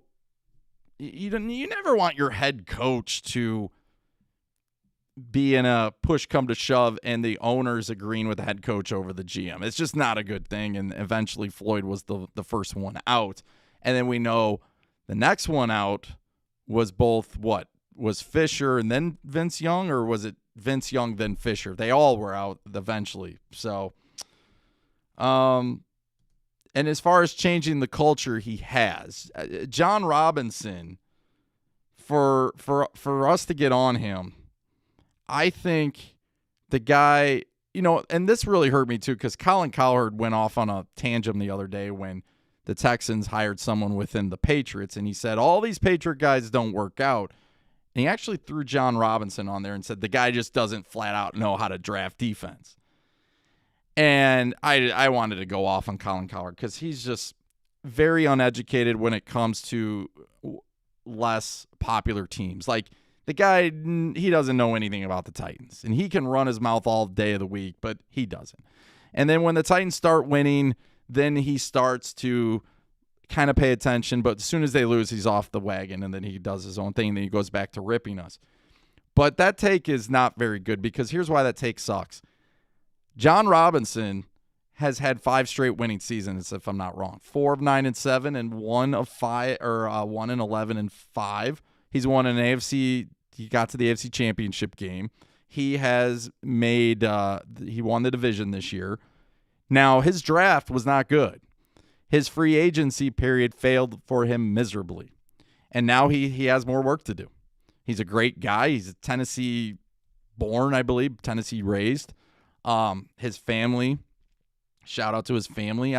He seems like he has a really good family. And I know he's a loving dad. He cares for those kids, and I know they got stuff going on. So they just don't, not we all don't have perfect families, and we all have to deal with certain things. And we know J-Rob's family. I forget what was it. Is it diabetes or something else? Something's going on, I think, with one of his daughters, where I think he raises a lot of awareness. Not diabetes. What? Maybe it is diabetes. I think it is diabetes, but I could be wrong about that. But my point is this. John Robinson does have some work to do this year, because it didn't work out this past year. The draft didn't work out. The free agency, as I mentioned, didn't work out. So if he wants to keep going on this thing and keep building, he's going to have to hit it pretty good here. I mean, he's going to have to hit the first-round pick. He's going to have to bring in multiple pass rushers, I think. And he's going to have to be very smart with how he spends his money with some of these free agents. I don't think he keeps Corey Davis. I think Corey Davis goes to the Bears. But one of the interesting names you're going to have to kind of look on is Jayon Brown. And I've been telling you up front from the beginning that Jayon Brown's going to cost a lot. He just is. You drafted him in the 5th round, I believe. He's not going to be a 5th-round guy. He's going to get a pretty decent amount of money. And if you're not going to pay him, somebody else is. Remember Avery Williamson years ago? He very good tackler, but was awful in the defending the pass. Like, he couldn't cover to save his life. You see how much the Jets paid him? The Jets paid him an awful lot of money a couple years ago, and the Titans said no thanks. So somebody will pay Jayon Brown. I'll just tell you. Scott says you're insane. He's the best GM in this organization has ever had, and he's been great. And he's one of my favorite GMs. He's a good dude. And there are 2 things that really, to be great, you got to be willing to take a chance. And you got to be lucky, too. There are 2 things where J-Rob took a chance. One was Mariota. You can agree or disagree with me. I got my take on this. I know some of you got your own takes. But Marcus Mariota, the summer they picked up, or was it the spring, they picked up Ryan Tannehill. There have been reports from the national media that the Titans really wanted Tannehill, and they were done with Mariota. And the local media kept saying, no. J-Rob said it. Everybody's agreed. Vrabel said it.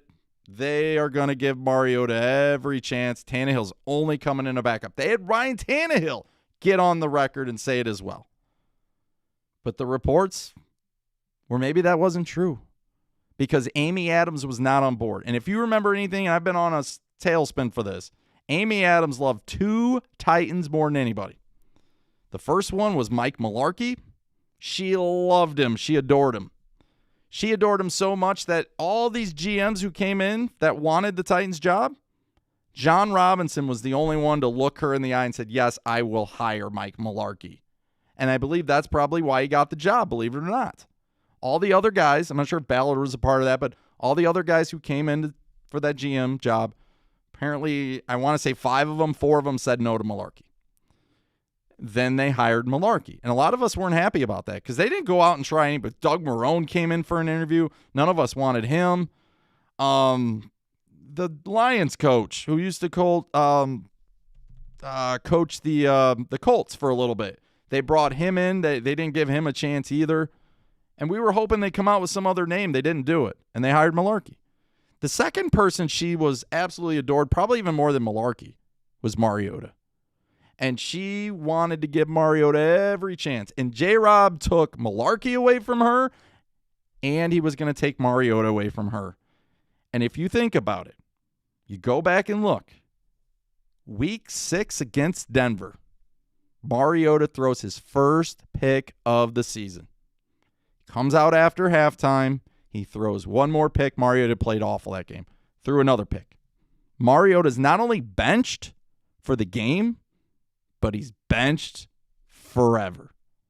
And from that moment on, Ryan Tannehill was the guy, and give Ryan Tannehill credit. He had one heck of a season. But it is all funny how that's all worked out. All right, I know I keep saying it, but I'm going to go 5. And Ron Left says Caldwell was the guy I was thinking of. So thanks. See, you guys are awesome. You guys are always on the board right there all the time. King Judah says trade package Rashawn Evans and Kevin Byard for a 3rd-round pick and some French. Here's the thing. The only way the Titans are going to get back in, they have the window.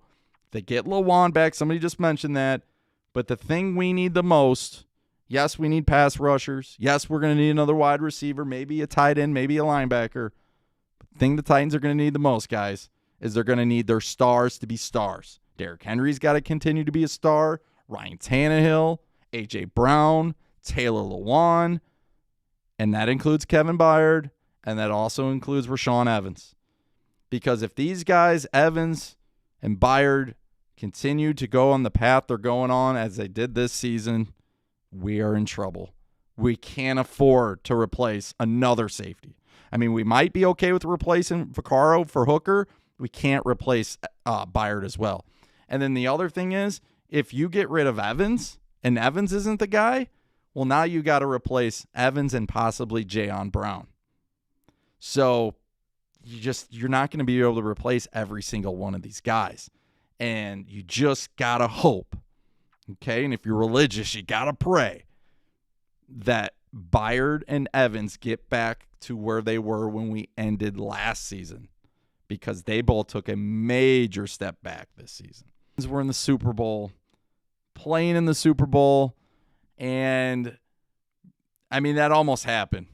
We almost had a Super Bowl baby. And then the Titans actually went out and lost to the Ravens. So I guess it just wasn't meant to be. So we'll put Sin City on there for one final comment. Tighten up. Go baby upload. You guys were awesome. We'll see you soon. And remember, we got a lot to talk about. If Arthur Smith, I think he goes to the Falcons. But if he goes somewhere, we'll break that down, who we think should be the new offensive coordinator. We'll do a whole show on the schedule. We already got Brian planned to bring him on to do a 7-round mock draft for the Titans. Oh, the offseason's just getting started, and today was just the beginning. So thanks again for all of you that were in here to talk some trash from the Ravens' perspective. Thank you for all the kind Raven fans who were super respectful, and just fans from other teams like the Packers. We had 49ers in here, all sorts of other teams. And then obviously to my Titan fans, tighten up, and thanks for showing your support even though the season's over. So we still got the AFC South champs, and we have a 2,000-yard rusher. Didn't work out for us in the playoffs. Again, shout out to Weeze for joining the show, but you guys were awesome. Take care, and as I always say, tighten up. See you soon.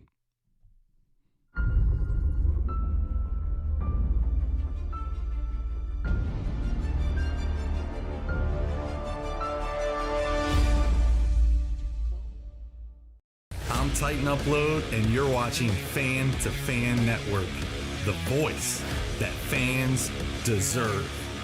Tighten up.